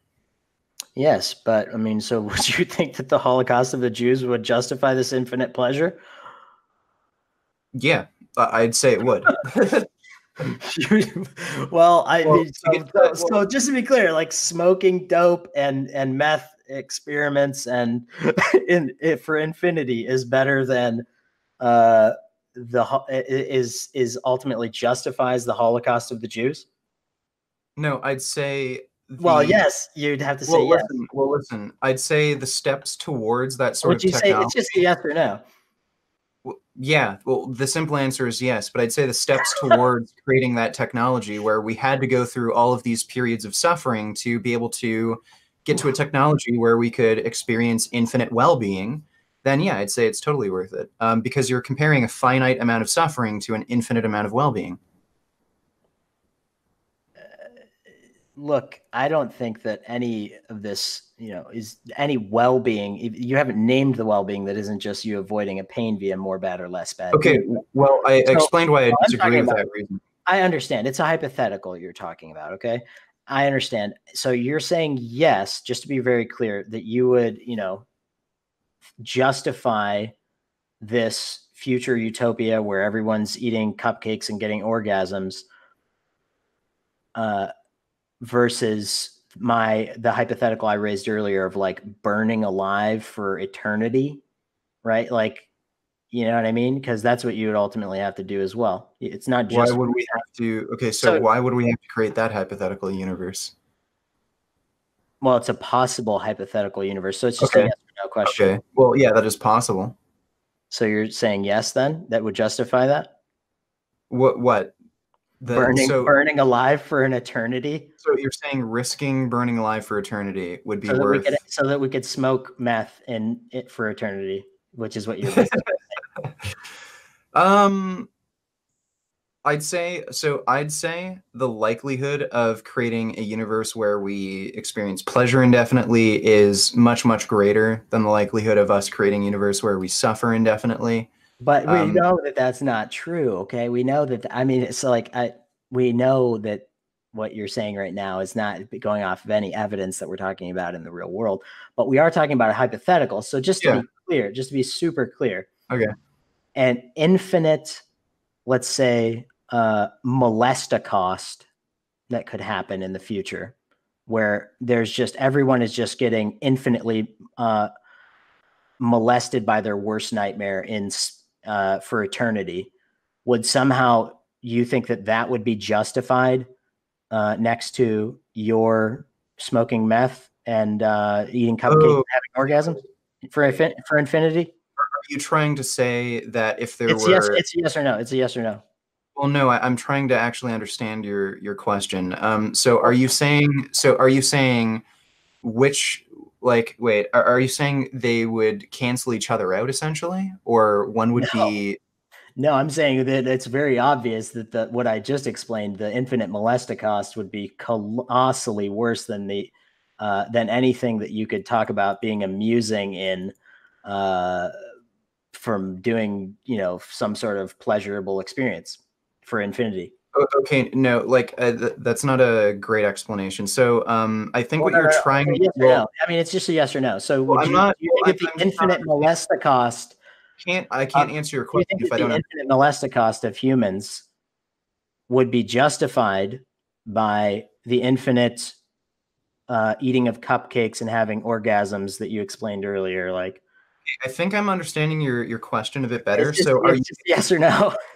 Well, no, I'm trying to understand your question. I can't answer yes or no if I don't understand your question. I'll answer it when I understand it. So are you basically trying to ask me, so like, I think what you're trying to ask, okay, if there was a situation where you could choose to either have no one exist and no one experience any suffering, or you could have two people exist, one experiences infinite pleasure with no suffering, and one experiences infinite suffering and torture, which world would you choose? Okay, well, I'd choose the world where no one exists if one person has to suffer for all of eternity. So I think that's basically what you're trying to ask me. Like, would you choose, like, if we had to live in a world where some people suffer for all of eternity and some people feel pleasure for all of eternity, or you could choose to have nothing exist, then I'd choose the world where nothing exists. Okay. Is that basically what you're trying to ask me? What I'm asking you is the worst worse than the most amusing things are amusing? I'm not, so for human beings, I'd say no. But I don't necessarily think that would be true for maybe a sentient AI. Okay, well, I actually think it could just be colossally fucking worse, because all we would be doing is making it in the image of human beings. So, and unless you could, you know, I mean, look, I mean, like maybe initially, but like an AI can evolve. Look, I can't have thoughts about information that I don't have. So why don't you just name the thought that, I'm sorry, name the well-being that isn't just you avoiding a pain via more bad or less bad being, you know? I mean, because if you could do that, then maybe we could come up with something for this AI that might be like reasonable. But okay, well, if you can't, then it's all it is just them avoiding a deprivation or a boredom, and it could just lead to the infinite molestacost versus the infinite smoking meth with Richard Acost. Okay, well, there's 2 points you made. Okay, so there's 2 points you made. For one thing, I don't really agree with that assessment you made where pleasure is just the avoidance of pain. So like pleasure is essentially the lack of pain. I don't actually agree with that. I'd make a distinction between pain and pleasure.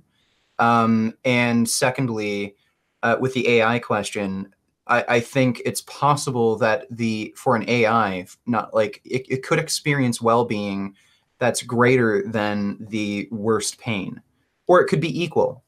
But so, it's like far fetched. It's all I'm saying, Richard, is it's colossally more far fetched than anything that I could anything that we could come up with. Okay, because unless you can name the well-being that isn't just you avoiding a pain via more bad or less bad being, right? Okay, so okay, well, wait a second there. Maybe we should actually bring up this point because I was trying to stress this earlier on in the debate. If you're going to have the stance that there's not really any such thing as pleasure, and it's really just an avoidance of pain. So it's basically the lack of pain. That would bring up an issue with Bentar's.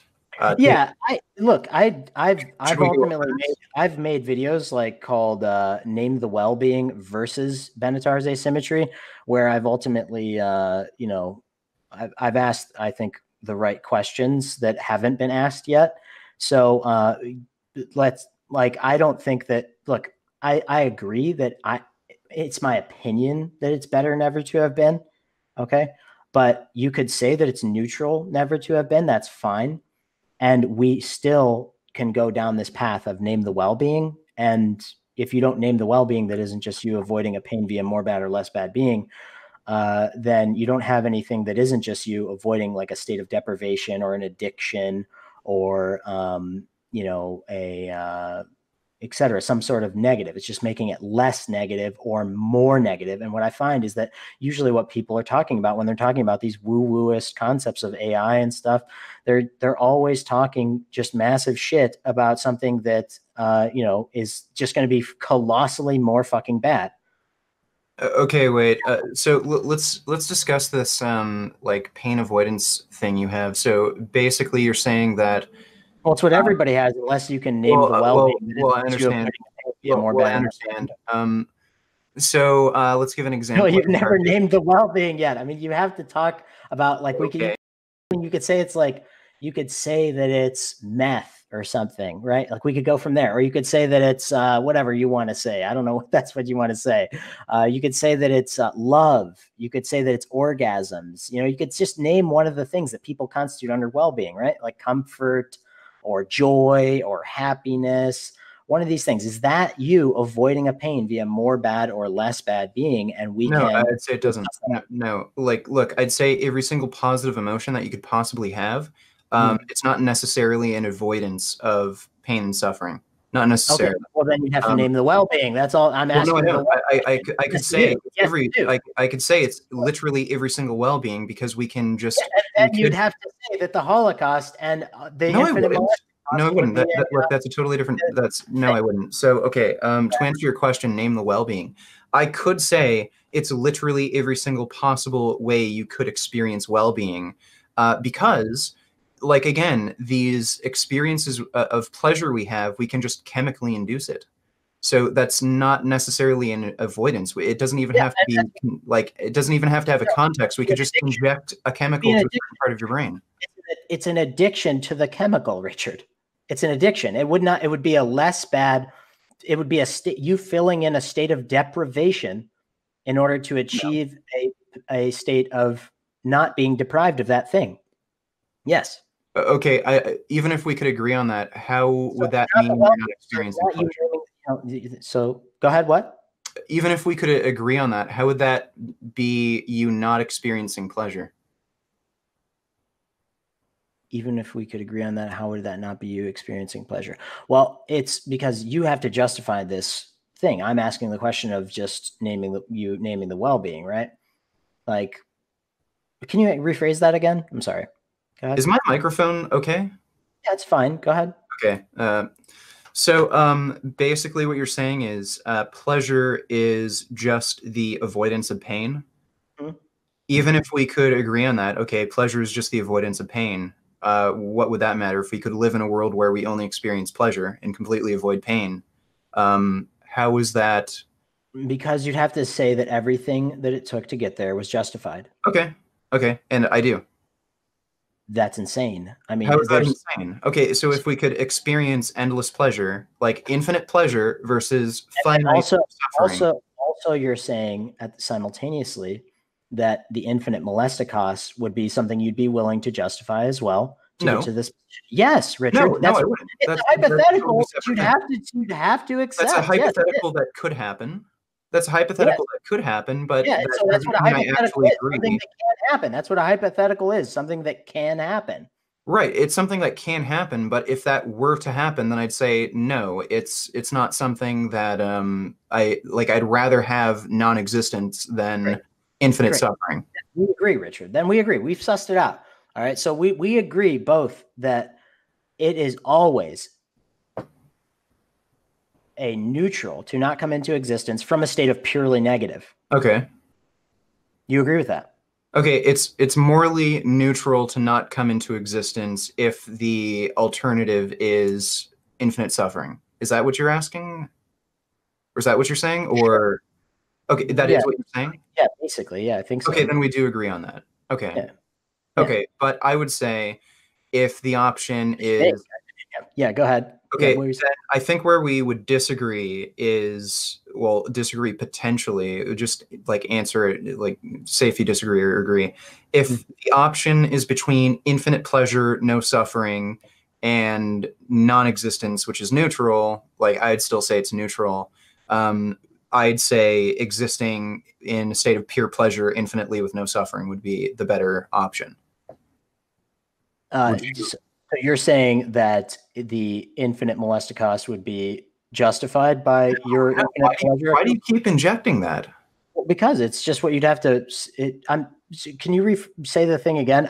I told you before I didn't get much sleep last night, so go ahead. Okay, look, we agree that if the option is between infinite suffering and non-existence, non-existence is the better option. But I'd say if the option is between infinite pleasure and non-existence, then infinite pleasure would be the better option. So I don't know where you go to injecting, okay, well, then you'd have to accept that infinite suffering would be acceptable. Because you're arguing for bringing more people into existence. You're arguing for local. They wouldn't suffer. Like that's the point. Like it's a hypothetical world where no one would ever suffer, and we wouldn't necessarily even have to bring more people into existence. All I'm doing is countering your hypothetical with, obviously, you would also have to justify the possible thing that can happen, which would be an infinite molesticost or infinite burnicost or infinite torture-acost of some kind. Okay, and that's all I'm saying. So you'd have to justify that thing. Okay. Not really. Yes, you would. Okay, not really, because I already agreed with you. Well, no, wait, look. You're just injecting this. Like I said, I already agreed with you that between infinite suffering and non-existence, non-existence is a better option. But between infinite pleasure and non-existence. We're talking about a state of absolute neutral. So remember at the beginning of this debate when we discussed that there's no pain on Mars, right? Right. So there's no pain on Mars because pain never came into existence. It's absolute when it comes into existence. Okay. It's absolute from okay. So you get that, right? Sure. Okay. So that means that if you bring them into existence, you have to justify both of these possible hypothetical scenarios occurring. And I'm saying that it would not justify any of these infinite tortures. And you're saying that it would ultimately, so that you could get to these infinite pleasure things. Okay. I think I get your position a little better. I'd say the possibility that we'd ever end up with a world with infinite torture is so infinitesimally low, then yeah, I'd take the risk of existence. You'd say that we live in a world where the risk of that is so low? Well, then you'd have to name the well-being that currently exists that isn't just you avoiding a pain. No, I wouldn't. No, I wouldn't. Less bad being. No, yes. I wouldn't. Even if, even if I could agree on your definition of well-being, that wouldn't matter. Because then we'd still... Let's agree on it. Let's agree on the definition of well-being. So okay. Sure. Right? What's your definition of well-being? Well, it's just the Google definition. All right. Comfort, happiness, joy. Okay. Stuff like that. Okay. Okay. So, all right. So can you name on your current view, okay, on your current view, if well-being is true of a given being who has, let's just say, net avoidance of serious pain and death value, would you agree to that term, that axiom? Net avoidance of serious pain and death value? Net avoidance of pain means that being is experiencing well-being. Net avoidance of pain means that being is experiencing well-being. Is that what you said? No. I'm just saying they net avoidance of serious pain and death value, as long as they have the value. Right. So they don't want to they don't want to die in a car accident, right? Like if you don't want to die in a car accident, you have net avoidance of serious pain and death value. If you don't want to die, if you're listening to this from a shelter right now, if you're listening to this from a shelter, ultimately you're avoiding serious pain and death by, living in that shelter because you don't want to freeze to death or burn to death outside. It's a net avoidance of serious pain and death value for Richard. I would argue that it's a universal avoidance of serious pain and death value. But Richard thinks that it's, subjective based on what we discussed earlier. But, that's totally fine. We can just call it net avoidance of serious pain and death value. Okay, well, wait, what you're describing there is a being's tendency to avoid pain. That doesn't actually describe whether or not they're in a state of well-being. Okay, but this is the point. We're asking you to name the well-being, right? So on your current view, if net well-being is true of a given being who has net avoidance of serious pain and death value, who is switched to match those true of a given being who doesn't have net avoidance of serious pain and death value, is there any point where the being retains pure net well-being process where avoidance of serious pain and death value is lost? I couldn't follow that. Sorry. Okay, I can repeat it. It's fine. A little simpler because that was just really fucking hard to follow. Yeah, well, I could just repeat it until it gets in your head. It's because it's just ultimately it's just totally it's comprehensive question. Really hard to follow. Yeah, it's a comprehensive question. All right. So look, on your current view, it's look, if there's anyone listening to this in the future that wants to like really suss out like I know Richard can do this too, and we're going to do it eventually. But like I would debate anybody on that question that I just asked right there. Okay. So if you want to pull it up, Richard, you can. It's on. I'll bring that up or not, but it's under the formal debate challenge for Name the Wellbeing rather than the informal debate challenge. Because man, where can I find that? You can find it on my channel. Just type in like a formal debate challenge or something like that. You should be able to find it really easily. Okay.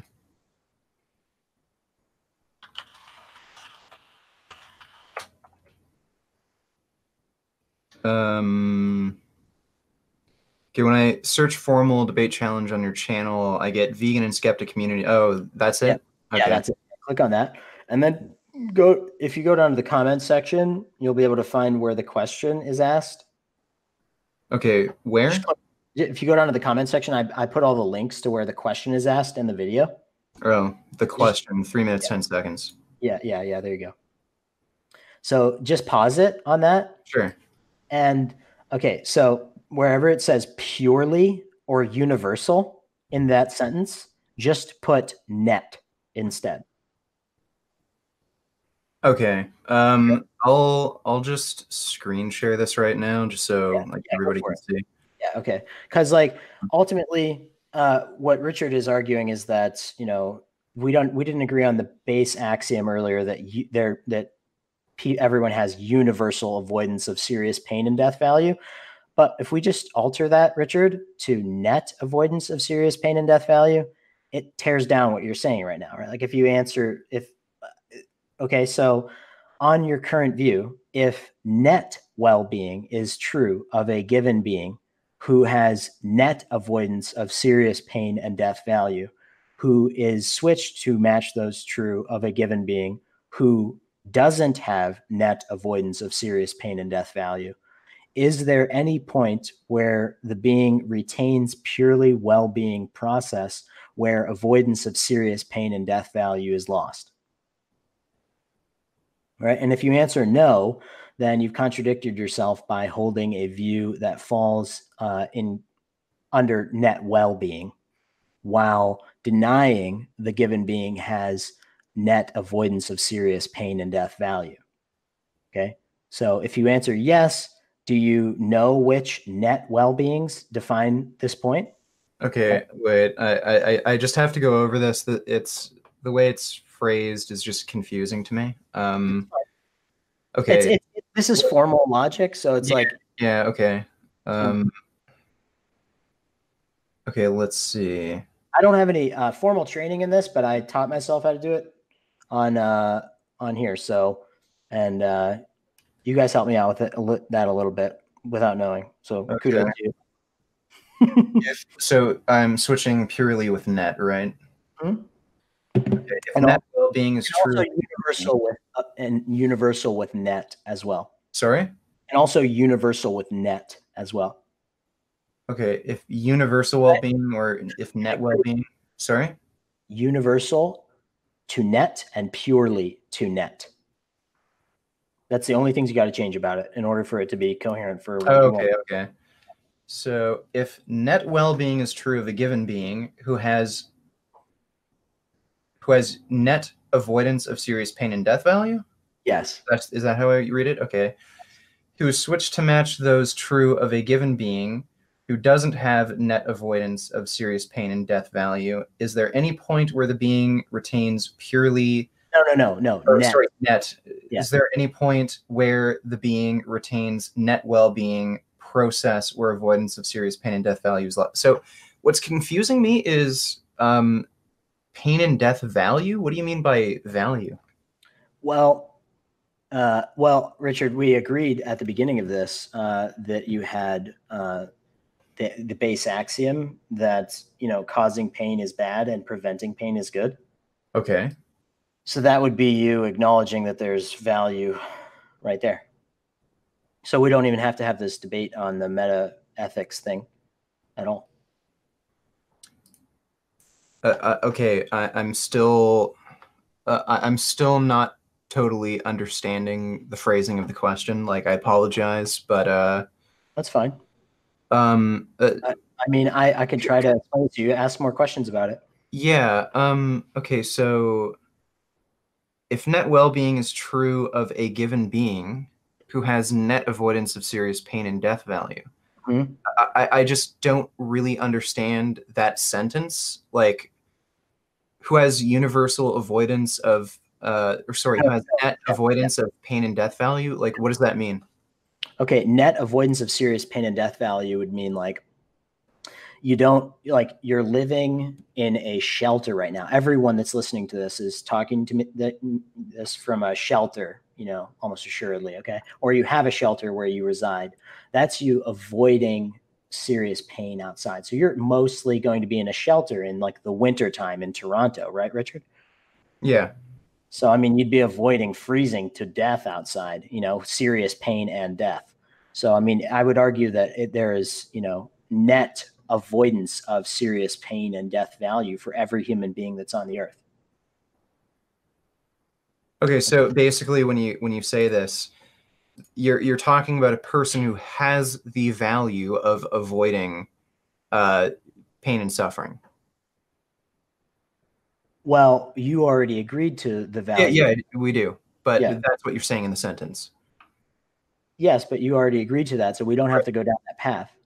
Okay, I'm just trying to understand what you're saying. It would be easier if you gave me the actual formal argument for me to read rather than the question. Yeah, this is the okay. Yeah, the formal argument is, well, the question is the first thing that needs to be stated, right? That's how the formal argument always works. So this is the most important part. So if you don't understand the question, just keep asking about the question. Okay, but could you actually show me the formal argument that you had written? The formal argument, like which one exactly? The disjunctive syllogism or the hypothetical syllogism? Either. They are in the comment section. If you click on that one, I don't think that those ones are. I think I modified them later on in another thing, but yeah, the question is, if you don't get past the question, it's going to be really hard to, answer this legitimately, right? Like, it's going to be very hard. Like, you have to understand the question first before you can get to any sort of argument. Okay. So let's go through this again. Yeah, sorry, it's just this is totally new for me, so I've never seen this sort of argument, so it's just hard for Yeah, me to wrap my head around it.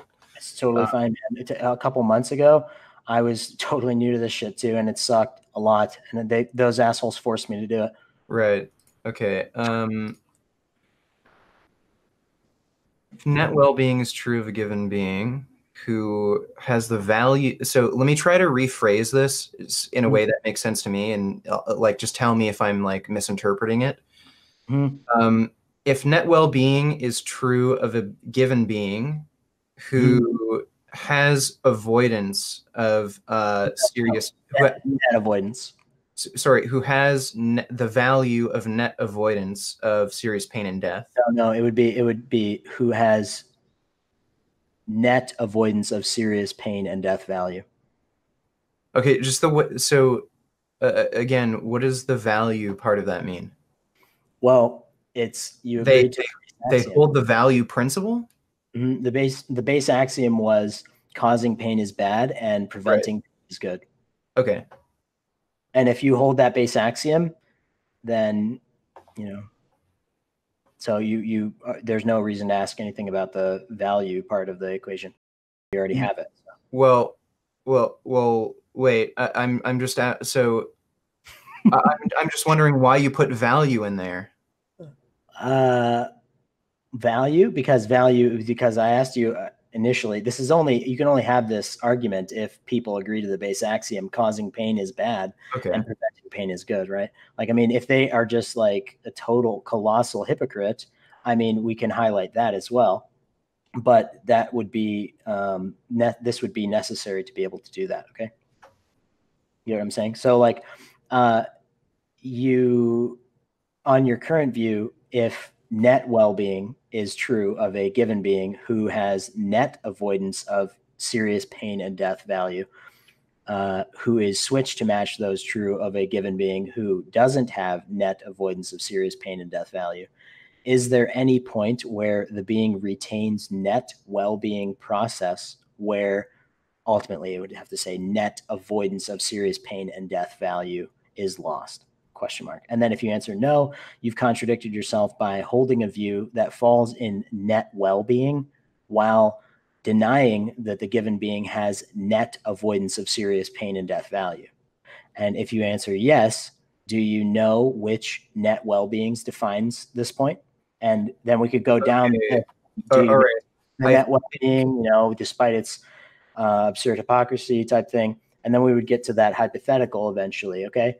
So you're claiming that that there is somehow a possibility for a net well-being future where we don't have to deal with the possibility of a colossal amount of the whatever the molesta cost or the whatever the burna cost for infinity, and I'm arguing that we do based on what is being said here, and then also my arguments leading up to this as well. Okay, I think I'm understanding this a little better. Okay, so are you basically posing the question that if someone who has who is experiencing net well-being, if their experience is switched to someone who has an experience who doesn't have net well-being, they have net suffering. Is there any point where the being retains? Okay, wait. That last point is what's confusing me. Is there any point where the being retains net well-being process where net avoidance of serious pain and death value is lost? Okay, can you explain that last sentence? Sure, I can try. Okay, so is there any point where the being retains net well-being process where net avoidance of serious pain and death value is lost? I think it's pretty simple, right? Like, I mean, is there any point where you are experiencing something that is purely pleasurable, or I'm sorry, net pleasurable? Okay, that you could say, right? Is there any point where you're experiencing something that is net pleasurable, right? Basically. Okay. So is there any point where the being retains the net well-being process where net avoidance of serious pain and death value is lost? Okay, so are you basically asking me that is there any amount of pleasure that would overcome net suffering? No, it's phrased perfectly. It's to, prevent any sort of weaseling from happening. So it's there. Okay, like it's just, I don't know, like I don't know, maybe I'm stupid, but it's just hard for me to grasp this. Maybe we're gonna have to discuss this again, like off stream, and then have another debate where that would be fine. Yeah. Okay. Yeah, I'm just sorry. I'm just plain not following this. I'll put it up on screen again. Bring all of the PhD guys as well from the Ivy League school. Sure. Yeah, sorry. I'm not getting this. No, it's fine. I'm not laughing at you, Richard. I'm just like, so this is like the anguish leading up to this. It's like, yeah, it's just like, God damn. So is there any point where the being retains net well-being process? What is not in our conversation specifically, Richard, just so you're clear. So we're clear. Not the anguish in our conversation at all. The the like just God damn, people are just so fucking weaselly. You know what I'm talking about. Yeah. I'm just trying to. So, what does the process mean in the sentence? Process is just how it's defined under the Google definition of process. I don't understand the context of the word process in the sentence. Is there any point where the being retains net well-being process? Mm-hmm. What's what value does the word process have in here? Like, what's the value in the context of the sentence? The value in the context of the sentence is to just enunciate between the fact that there's, you'd have to provide something that it retains net well-being and then also simultaneously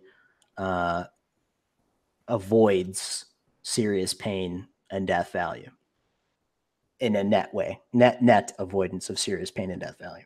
Okay, so what you're essentially asking me is there something that avoids?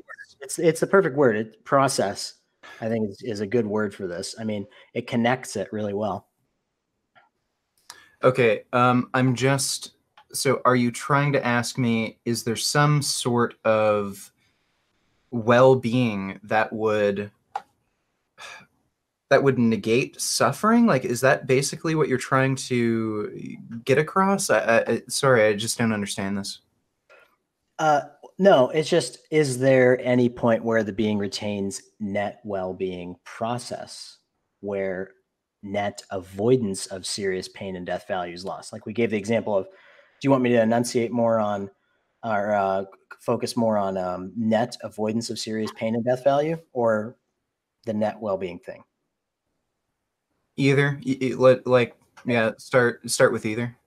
Okay. Well, okay. So if you're going to name net well-being, obviously it has to be the definition of net well-being, or I'm sorry, well-being specifically on Google.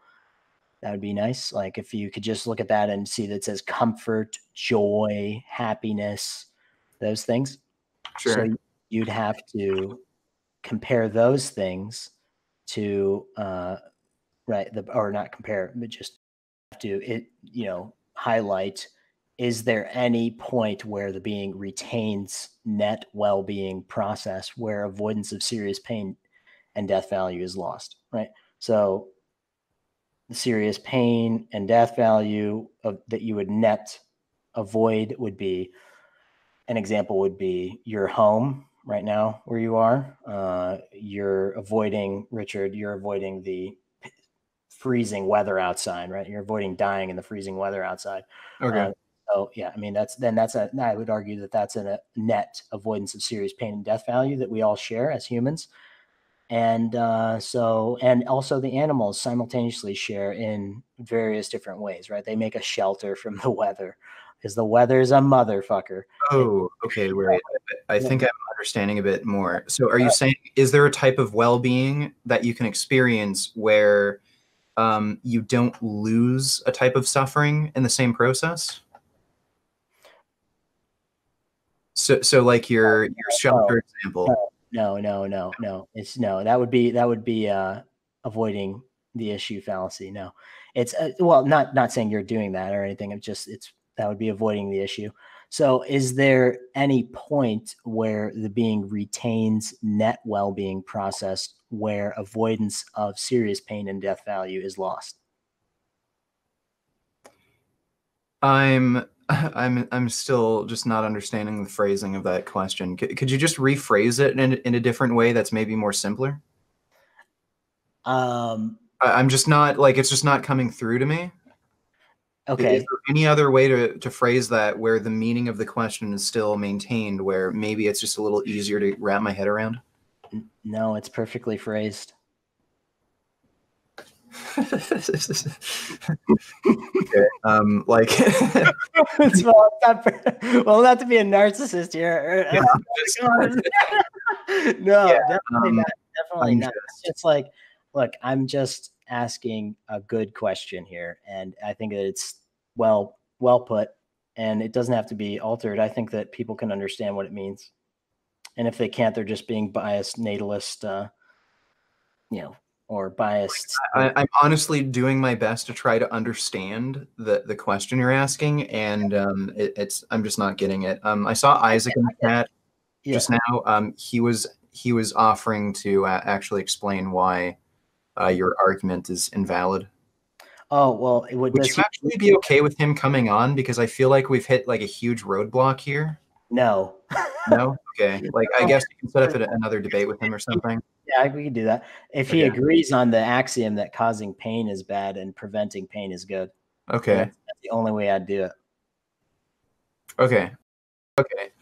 That's, Um, everyone shares that value, right? I mean, yeah. Okay. How about like, is it possible to skip over this and maybe talk about some of your ideas on how you'd implement your your values here? well, it's everyone's values unless they can name the well-being that isn't just them avoiding a pain via more bad or less bad being. Or, this question specifically for the weasels out there would be the one that's on Richard's screen, or if it is still on his screen, and then just put net instead of purely and instead of universal. And Yeah. if you're a nihilist person that thinks that that there's no knowledge, which is an insane contradiction by itself. I mean, you can't just, yeah, that's what this is for. Okay. It's for the nihilist people and the, the Ivy League people that are weasels and, to try to pick it apart. Go ahead and we'll just adapt it to make it better if you figure it out. But I don't think you're going to. I've never seen anybody do it yet. So Okay, yeah. I'd love to spend more time to get an understanding of your question. Maybe we can set up like another debate or something with that. And maybe you can actually debate this with Isaac, who seems to have a better comprehension of this. if he agrees to the base axiom that Okay. causing pain is bad and preventing pain is good. Okay, sure. Now, is there a way to skip over this and continue the antinatalism discussion?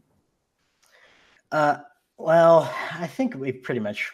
How long have we been going now? For like 2.5 hours? Didn't you? Yeah, about 2.5 hours. I need to take a nap. I didn't sleep at all last night, so. Okay. Do you I want to like basically wrap up with closing statements then? think that would be excellent. Okay. So I think existence is an inevitability. So I don't think like a hard antinatalist position where all life in all of existence should be exterminated to avoid suffering. Because I think life is an inevitability, like sentient life is an inevitability. I think we should try to maximize well-being while avoiding suffering. Think things like technology are helping us do that.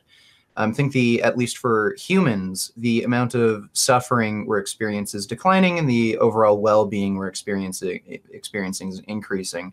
So for that reason, I do think we should continue to reproduce, still continue to improve technology, but I do have a more soft antinatalist position where I don't think everyone should breed. I think there should be certain breeding standards where, people who don't have enough intelligence, who are just, bad people in general, or don't have enough finances to raise children, things of that nature. I think those people should be banned from breeding, and I think there should be child limits as well to reduce the amount of humans that exist, for just practical reasons, resources, environmental reasons, things like that. Yeah, like the overall debate we were discussing is whether or not we should exist at all, basically. I do think we should exist, because I think existence is an inevitability, and destroying ourselves by either trying to wipe out all life on Earth with like nuclear weapons or something. I think eventually life will just start up again, or we will be unsuccessful with exterminating all life, and then we're just going to have to go through all the suffering that we've experienced, before, where animals slowly evolve, kill each other, and then eventually we'll have like a new being that pops up that's similar to a human, and then society will arise again, and then we'll just get to the same point. So I think annihilating all life in existence is kind of pointless, and it just leads to more suffering. So that's all? Yeah, that's my final statement. Cool. Okay, so I think my initial axiom, is just that causing pain is bad and preventing pain is good, still stands at the end of the day, and all of it still stands at the end of the day. But the main thing to focus on here is that coming into existence is never a pain or a harm for the being that doesn't come into existence. And so when you bring that being into existence, I think you have to answer some questions that are very, very, very important to for having any sort of rational, anything that can be called rational or reasonable or risk averse. You have to be able to ask these questions. And I've asked the questions during this debate. I think that,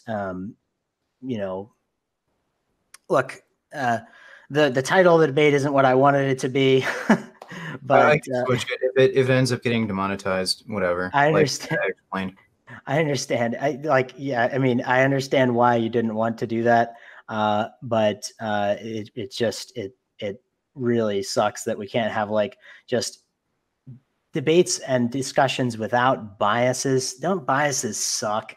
I mean, don't they just absolutely suck? They mess everything up. Favoritism does. And it's like, we have to deal with this thing. And I think the only way we could do it is by, agreeing on base axioms, asking important questions, asking what questions, like I sussed out earlier in this debate, about information as opposed to about woo-woo stuff or metaphysical stuff, or, looking at your crystal ball and saying whatever's in the crystal ball, or, maybe, I'm not trying to be insulting here or anything, but like doing mushrooms or anything like that. Cause I mean, those things are all how questions, they're all, so you asking a how question. It's not you asking a what question, an information question. And that's what I think I tried to suss out earlier in the discussion. It happened all kind of meshed together. And I never think that that's a good way to have a debate, because it really, really sucks to have debates like that. And if there's anyone listening to this in the future that would like to have the debates in the order in which I spell them out, it would be really a lot easier to come to the conclusions, because we ultimately have to talk about things like that determinism versus free will thing for like 3 hours or 4 hours or 5 hours to really get it down to a point where people can comprehend what's going on, right? Piecemeal social engineering is all that people do, right? There's unsystematic ultimately ways that people learn new concepts.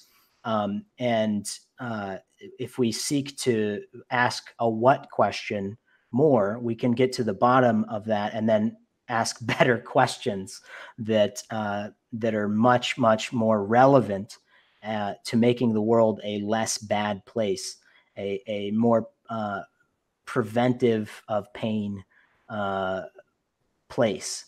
And then we moved on to the, we kind of, again, we blurred a lot of these things together. So this debate will definitely be one for rewatching if you're interested in this type of stuff. And you should be. But if you're a vegan, especially, and listening to this.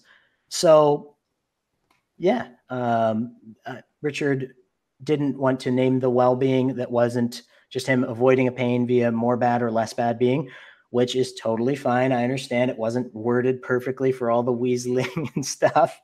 But ultimately, I have made a question that is perfectly worded, in my opinion, for this thing. And all you have to do is take that formal debate challenge one on my channel and put the words net in place of purely and universal. And at the end there, before avoidance of serious pain and death value is lost, put net as well. And you will be able to ask the question. I might even I'll retype it all for subjectivist people, because ultimately that question was initially made for universalist people. And, I do still think that it's universal to avoid serious pain and death for all life on planet Earth. I think it's a damn good argument.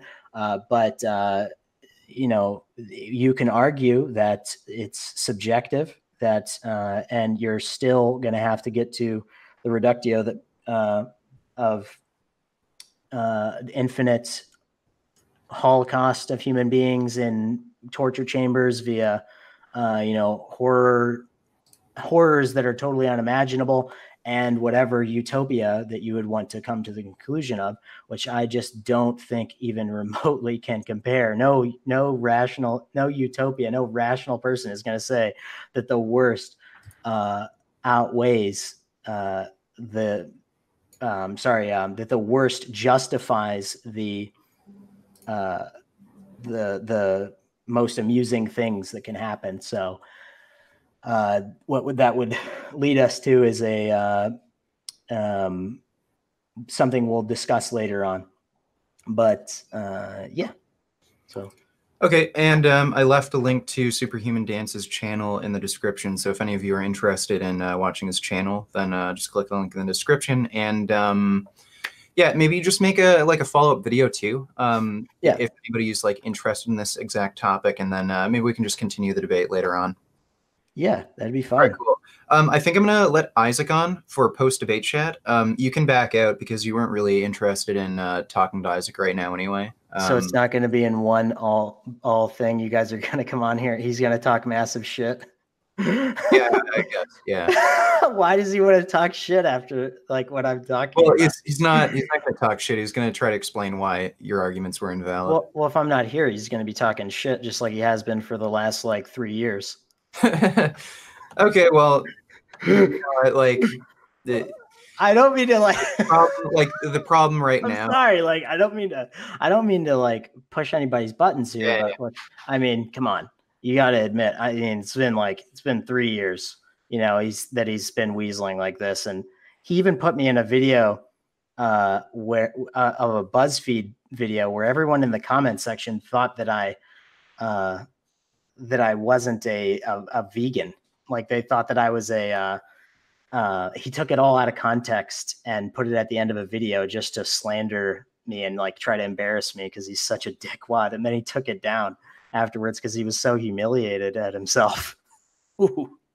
Okay, well, I have that video saved. I mean, I could repost that on my channel. Yeah. Well, you know what? You can make your own response to the debate too, and whatever Isaac says. I only have 20 minutes left. So just to be clear, we're going to bring somebody in now to have a final say in a debate. No, it's just, well, no. Where it was just a debate with two people. It was just me and you. You're the only person I agreed to debate this with. Well, no. I'm just going to have a post-debate chat with him.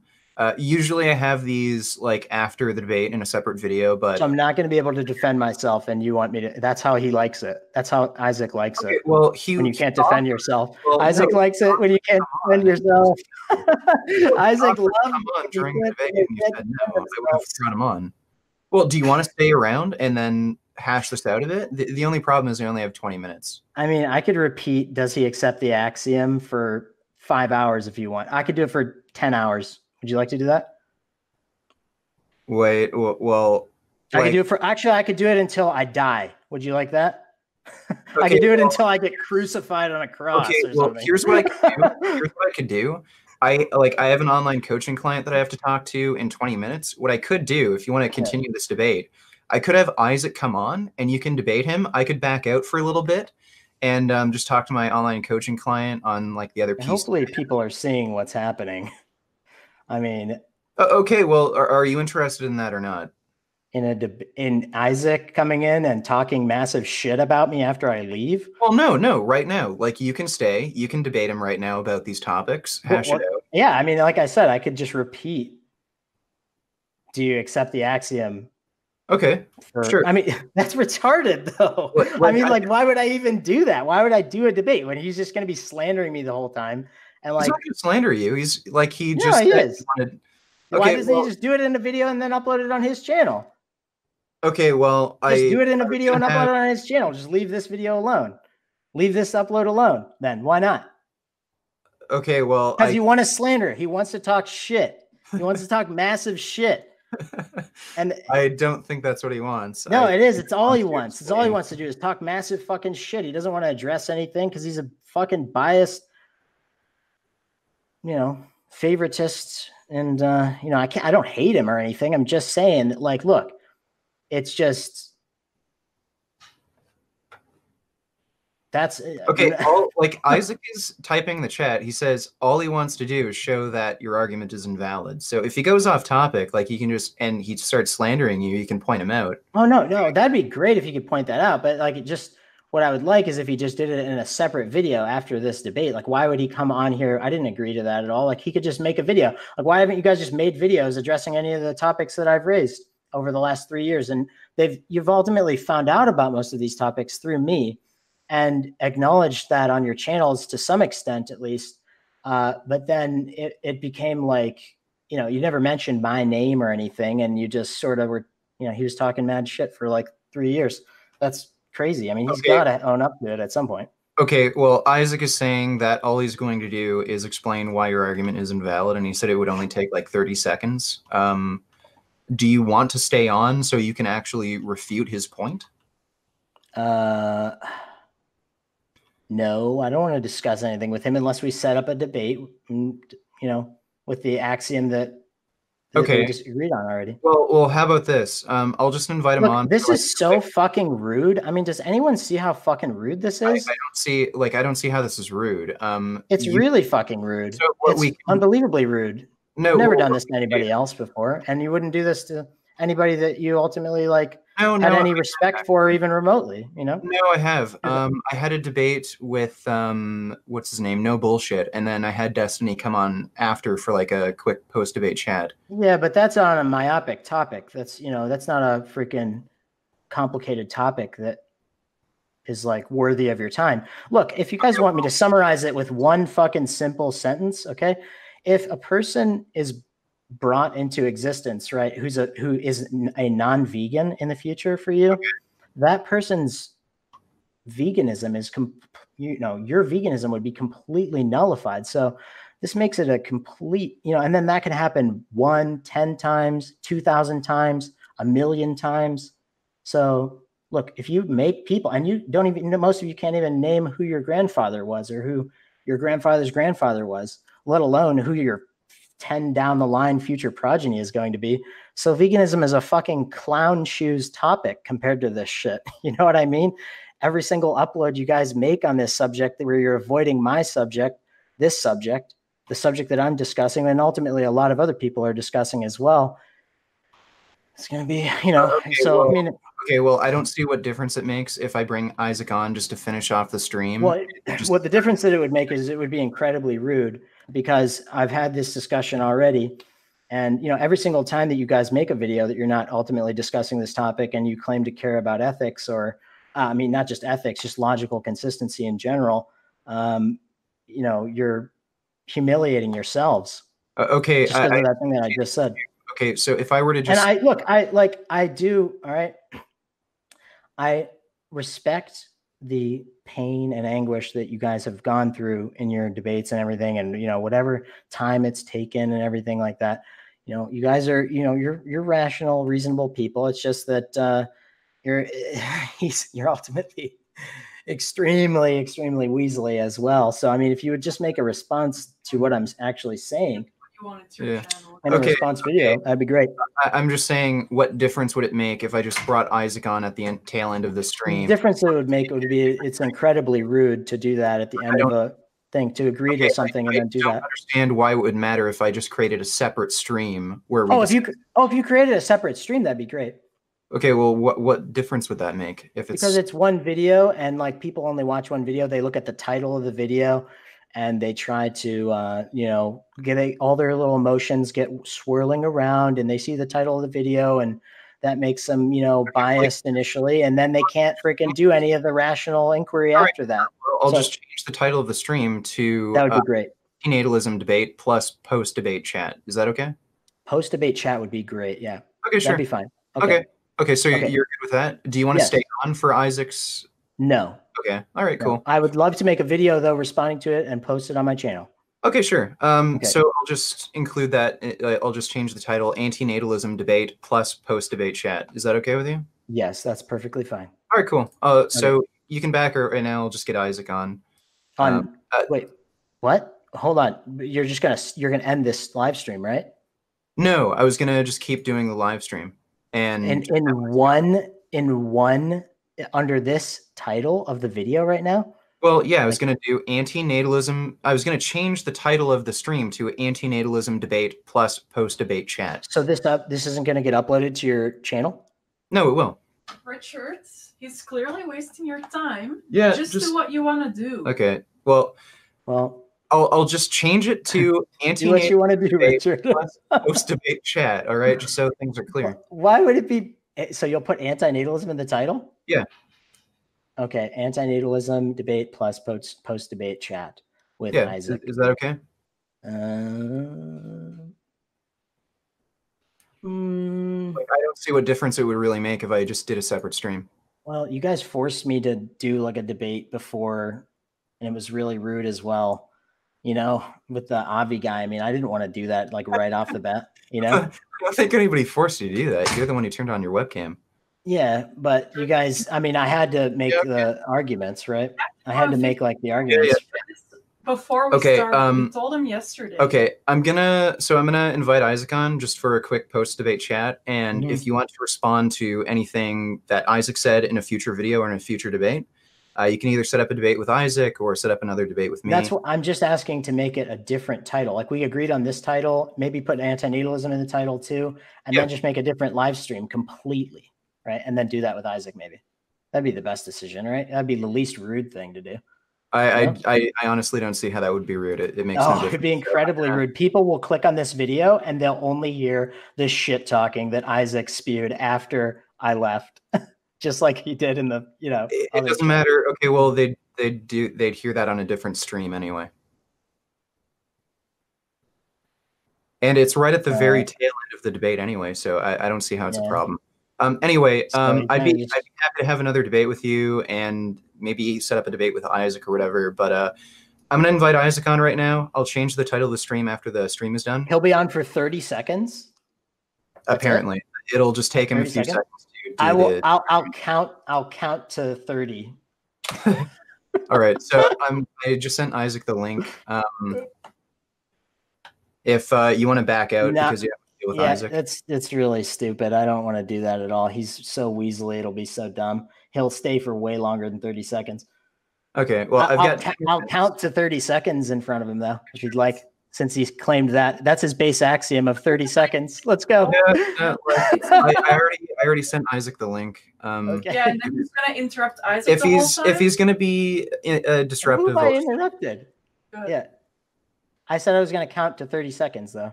Okay, just don't do it out loud. Oh yeah, of course. Okay, Isaac should have the link right now. There he is. Hey, Isaac, what's up? Yo, I'm just chilling.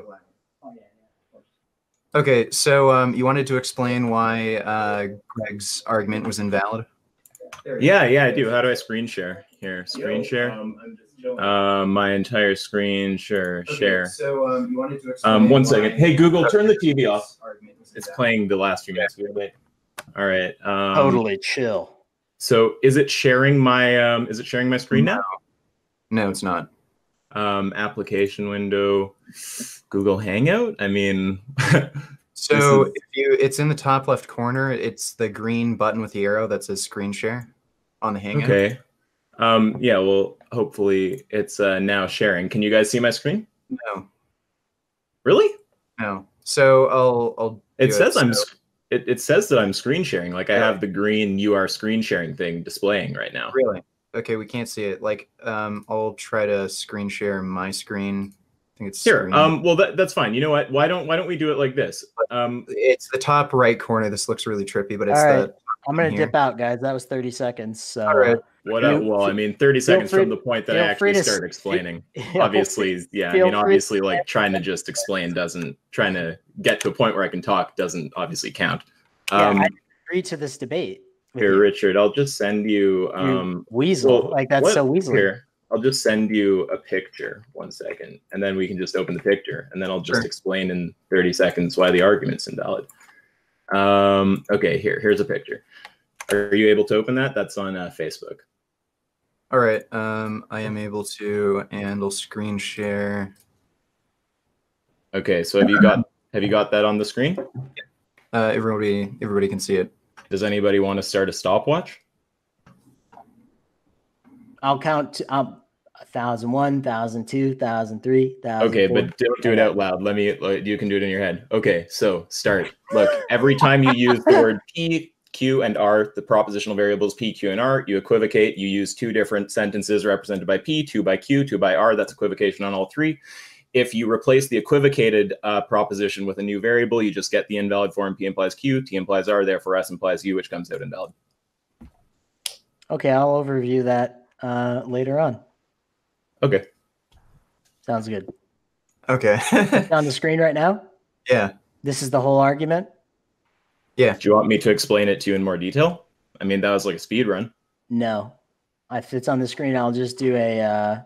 Yeah, like if you're using a propositional variable like P, it can't be that you use two different sentences with P, right? That would just be equivocating on whatever P means, and you equivocated on every variable in your argument. Okay, well, I could just adapt it to be... Yeah, no, you can always fix it. I'm just pointing out that as it currently stands, it's just invalid, right? And you've claimed this is a deductive argument, and you've gone and learned formal logic and all this stuff, and you're just like obviously incapable of building a valid argument. Right? That's not what I said at all. That's not what I said at all. All right, well then let's just forget all that. But you just see how you have P. If the future is subject to net joy, pleasure, and well-being for the interlocutor's future progeny, if I did, the negatives they will there's no point be avoiding by existing. There's no point to be a dickhead about P? it. No, it's fine. I'm not being a dickhead. Just you see how that's P, and then see how later you have. But you didn't. I asked you to do this on. I asked, do make it into the future as P. I'm just asking if you see that you have two different sentences as P.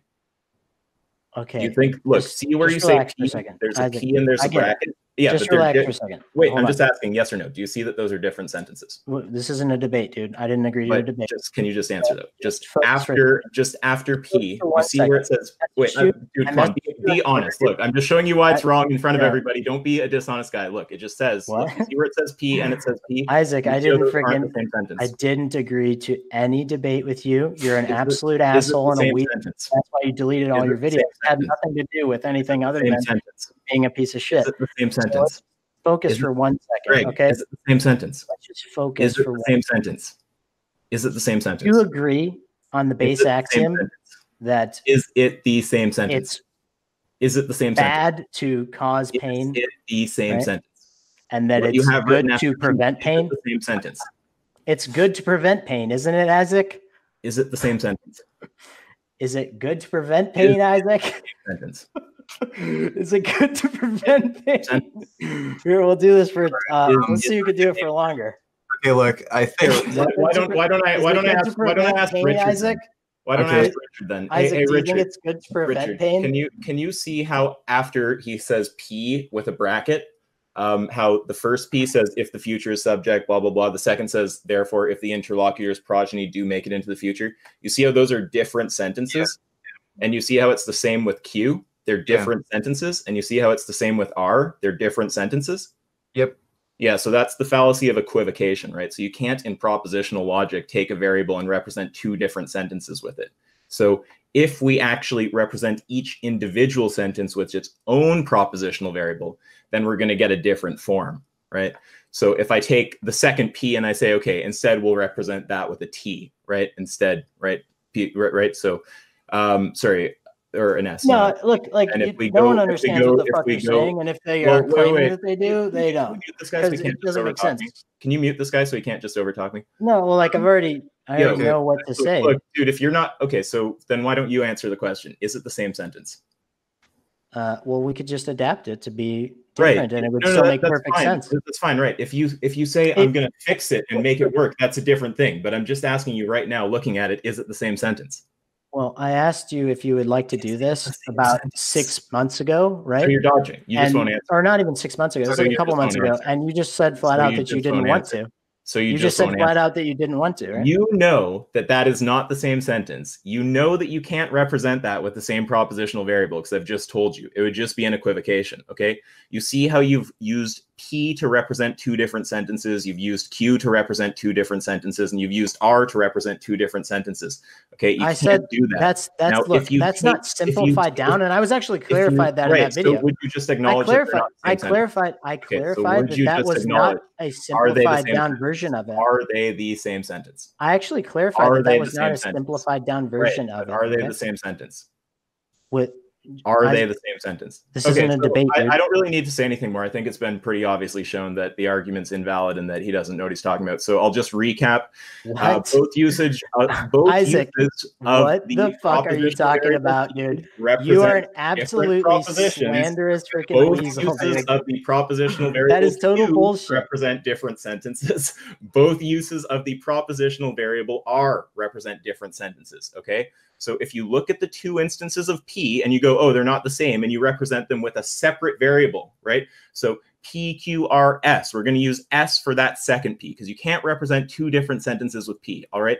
Then you go to Q and you go, what's after S? T. Okay, we're going to represent the second Q with a T, right? Because they're not the same sentence. Then you go to R and you go, oh, those aren't the same sentence either. We'll represent the second R with a U. Then you're going to get the form P implies Q, T implies R, therefore S implies U. It's invalid.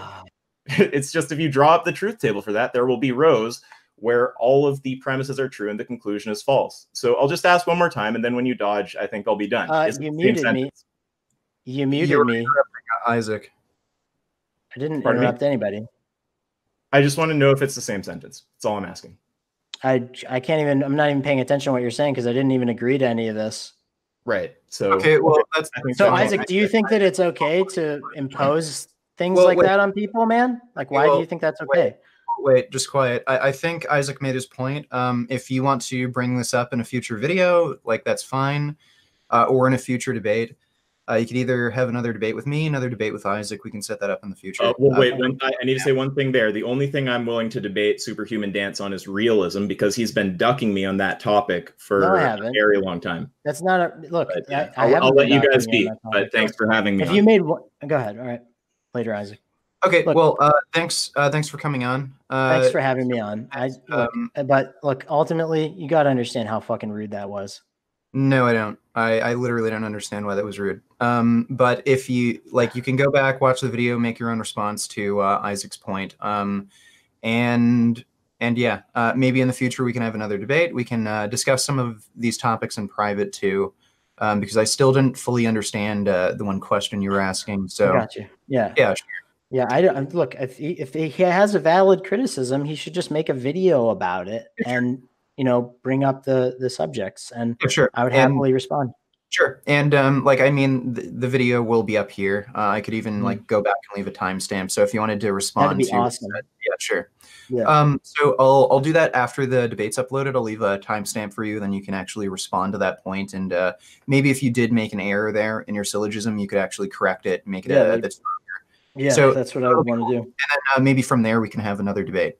I would love that. All right, cool. So thanks for coming on. I'm just going to respond to the super chats and then end the stream. Okay. All right, cool. And anybody who wants to find Superhumandance's channel, it's in the description. Awesome. All right. Hey. All right, cool. Later, Richard. Yeah, later. Take care. Yep. Okay. On to the super chats.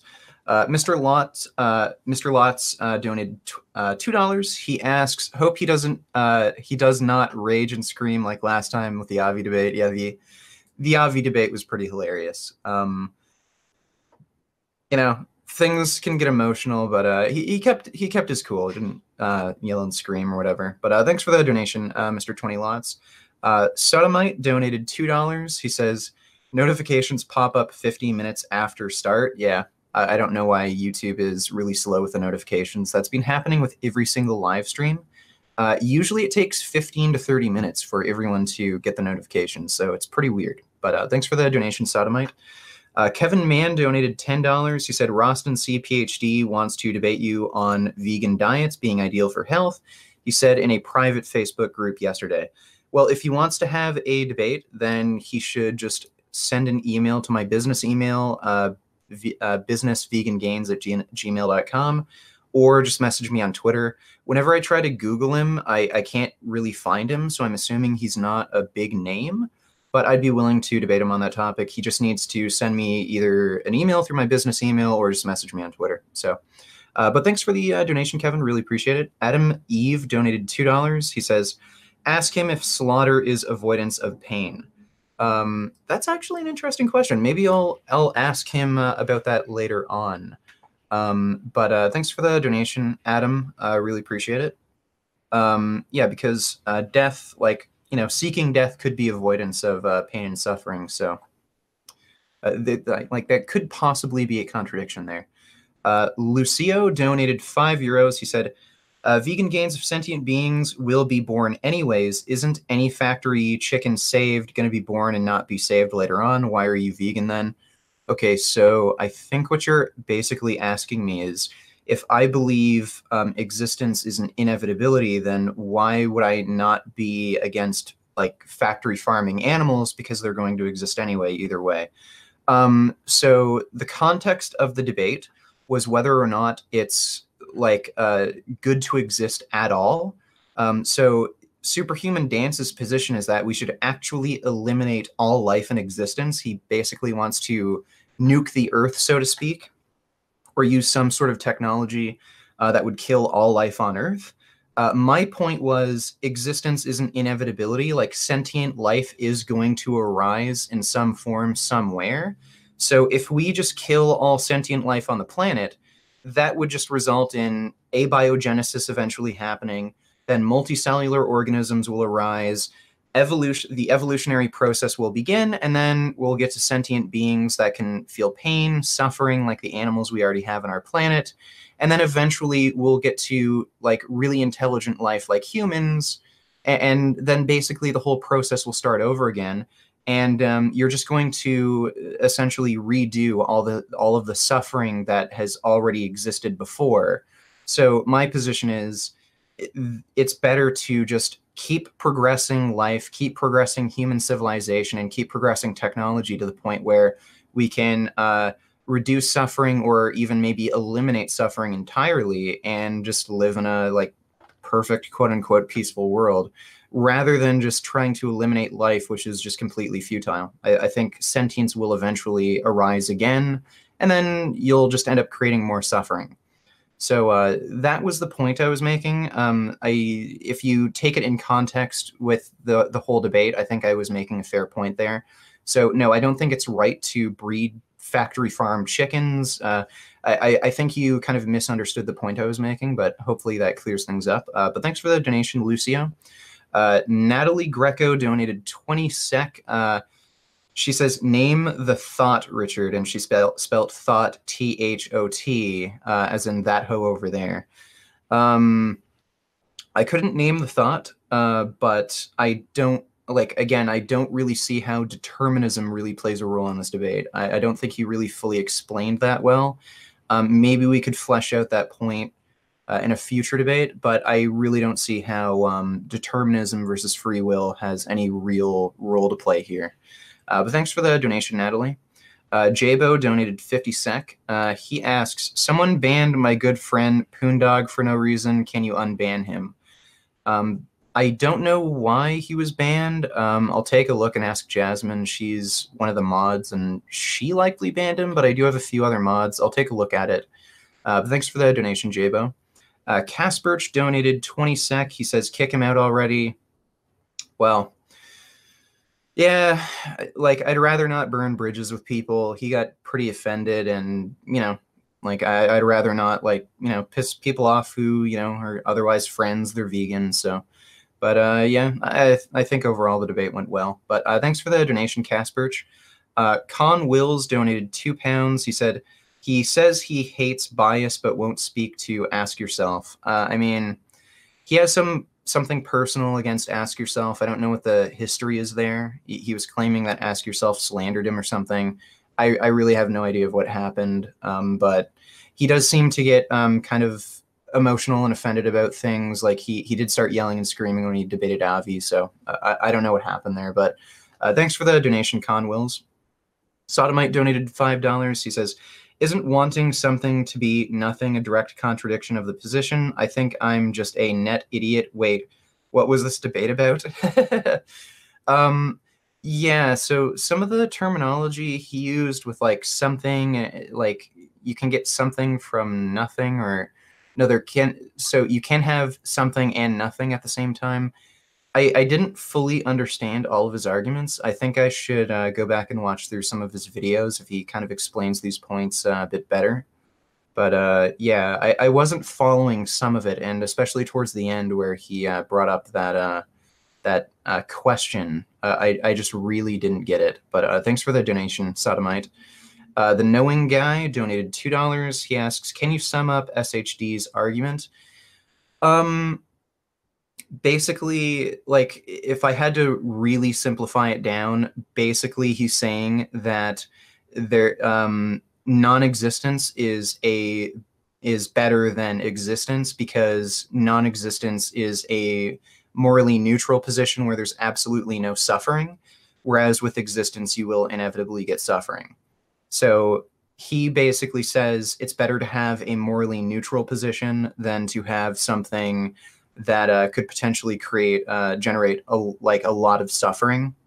That's the very basic simplified version of his argument, but, you know, it gets pretty complex from there. That's basically it. And he actually has the position that all life in existence should be terminated. But thanks for the donation, The Knowing Guy. Danny Bork donated 50 DKK. He asks, or he says, no one ever suffered from not being born, but from being born everyone did. Then why create someone? There's a lot of reasons for that. Again, my position is life is an inevitability. And if life is an inevitability, well, why would you make it so only less intelligent animals exist? Why would we wipe ourselves out? And then you'd create a world where there's way more suffering than if we were to continue the human species with technological development. We could create a world that's, like, really good to live in. So it just doesn't make sense to me, you know, based on what the outcomes would be. So that's my position. I would still consider myself an antinatalist, but I'm a soft antinatalist. I think the human population should be controlled, but you know, completely wiping out humanity, or, you know, his position, all life in existence, it doesn't make any sense, and it's a totally futile attempt. Eventually, life is going to begin. Suffering is going to continue. So why not just try to improve everyone's lives rather than kill everything, which will just end up, you know, life will just end up beginning again, and then there will just be more suffering. But thanks for the donation, Danny Bork. Jordan D. Productions donated £2. He says, laughter is a pleasure that isn't avoiding pain. Not necessarily. I guess, like, if you laugh at a joke, that isn't a pleasure that's... I think he'd say, okay, well, like a joke, something that makes you laugh, that's a pleasure that's avoiding something like boredom. So I think that would probably be his argument. I brought up my issues with that. For one thing, I don't think it even matters if pleasure is an avoidance of pain. And secondly, I would make a distinction between pleasure and pain. I don't think pleasure is just the non-existence of pain. And that also creates contradictions with Benatar's table. So I didn't really get into detail about Benatar's table and how that position of, pleasure doesn't really exist. It's merely the avoidance of pain. I didn't get into why that's a contradiction. Maybe we'll make like a future video or flesh that out in a future debate. But thanks for the donation, Jordan. Okay, so that's it for the super chats. I've got to get going right now. Hope everyone enjoyed the stream. And as always, keep making those vegan gains.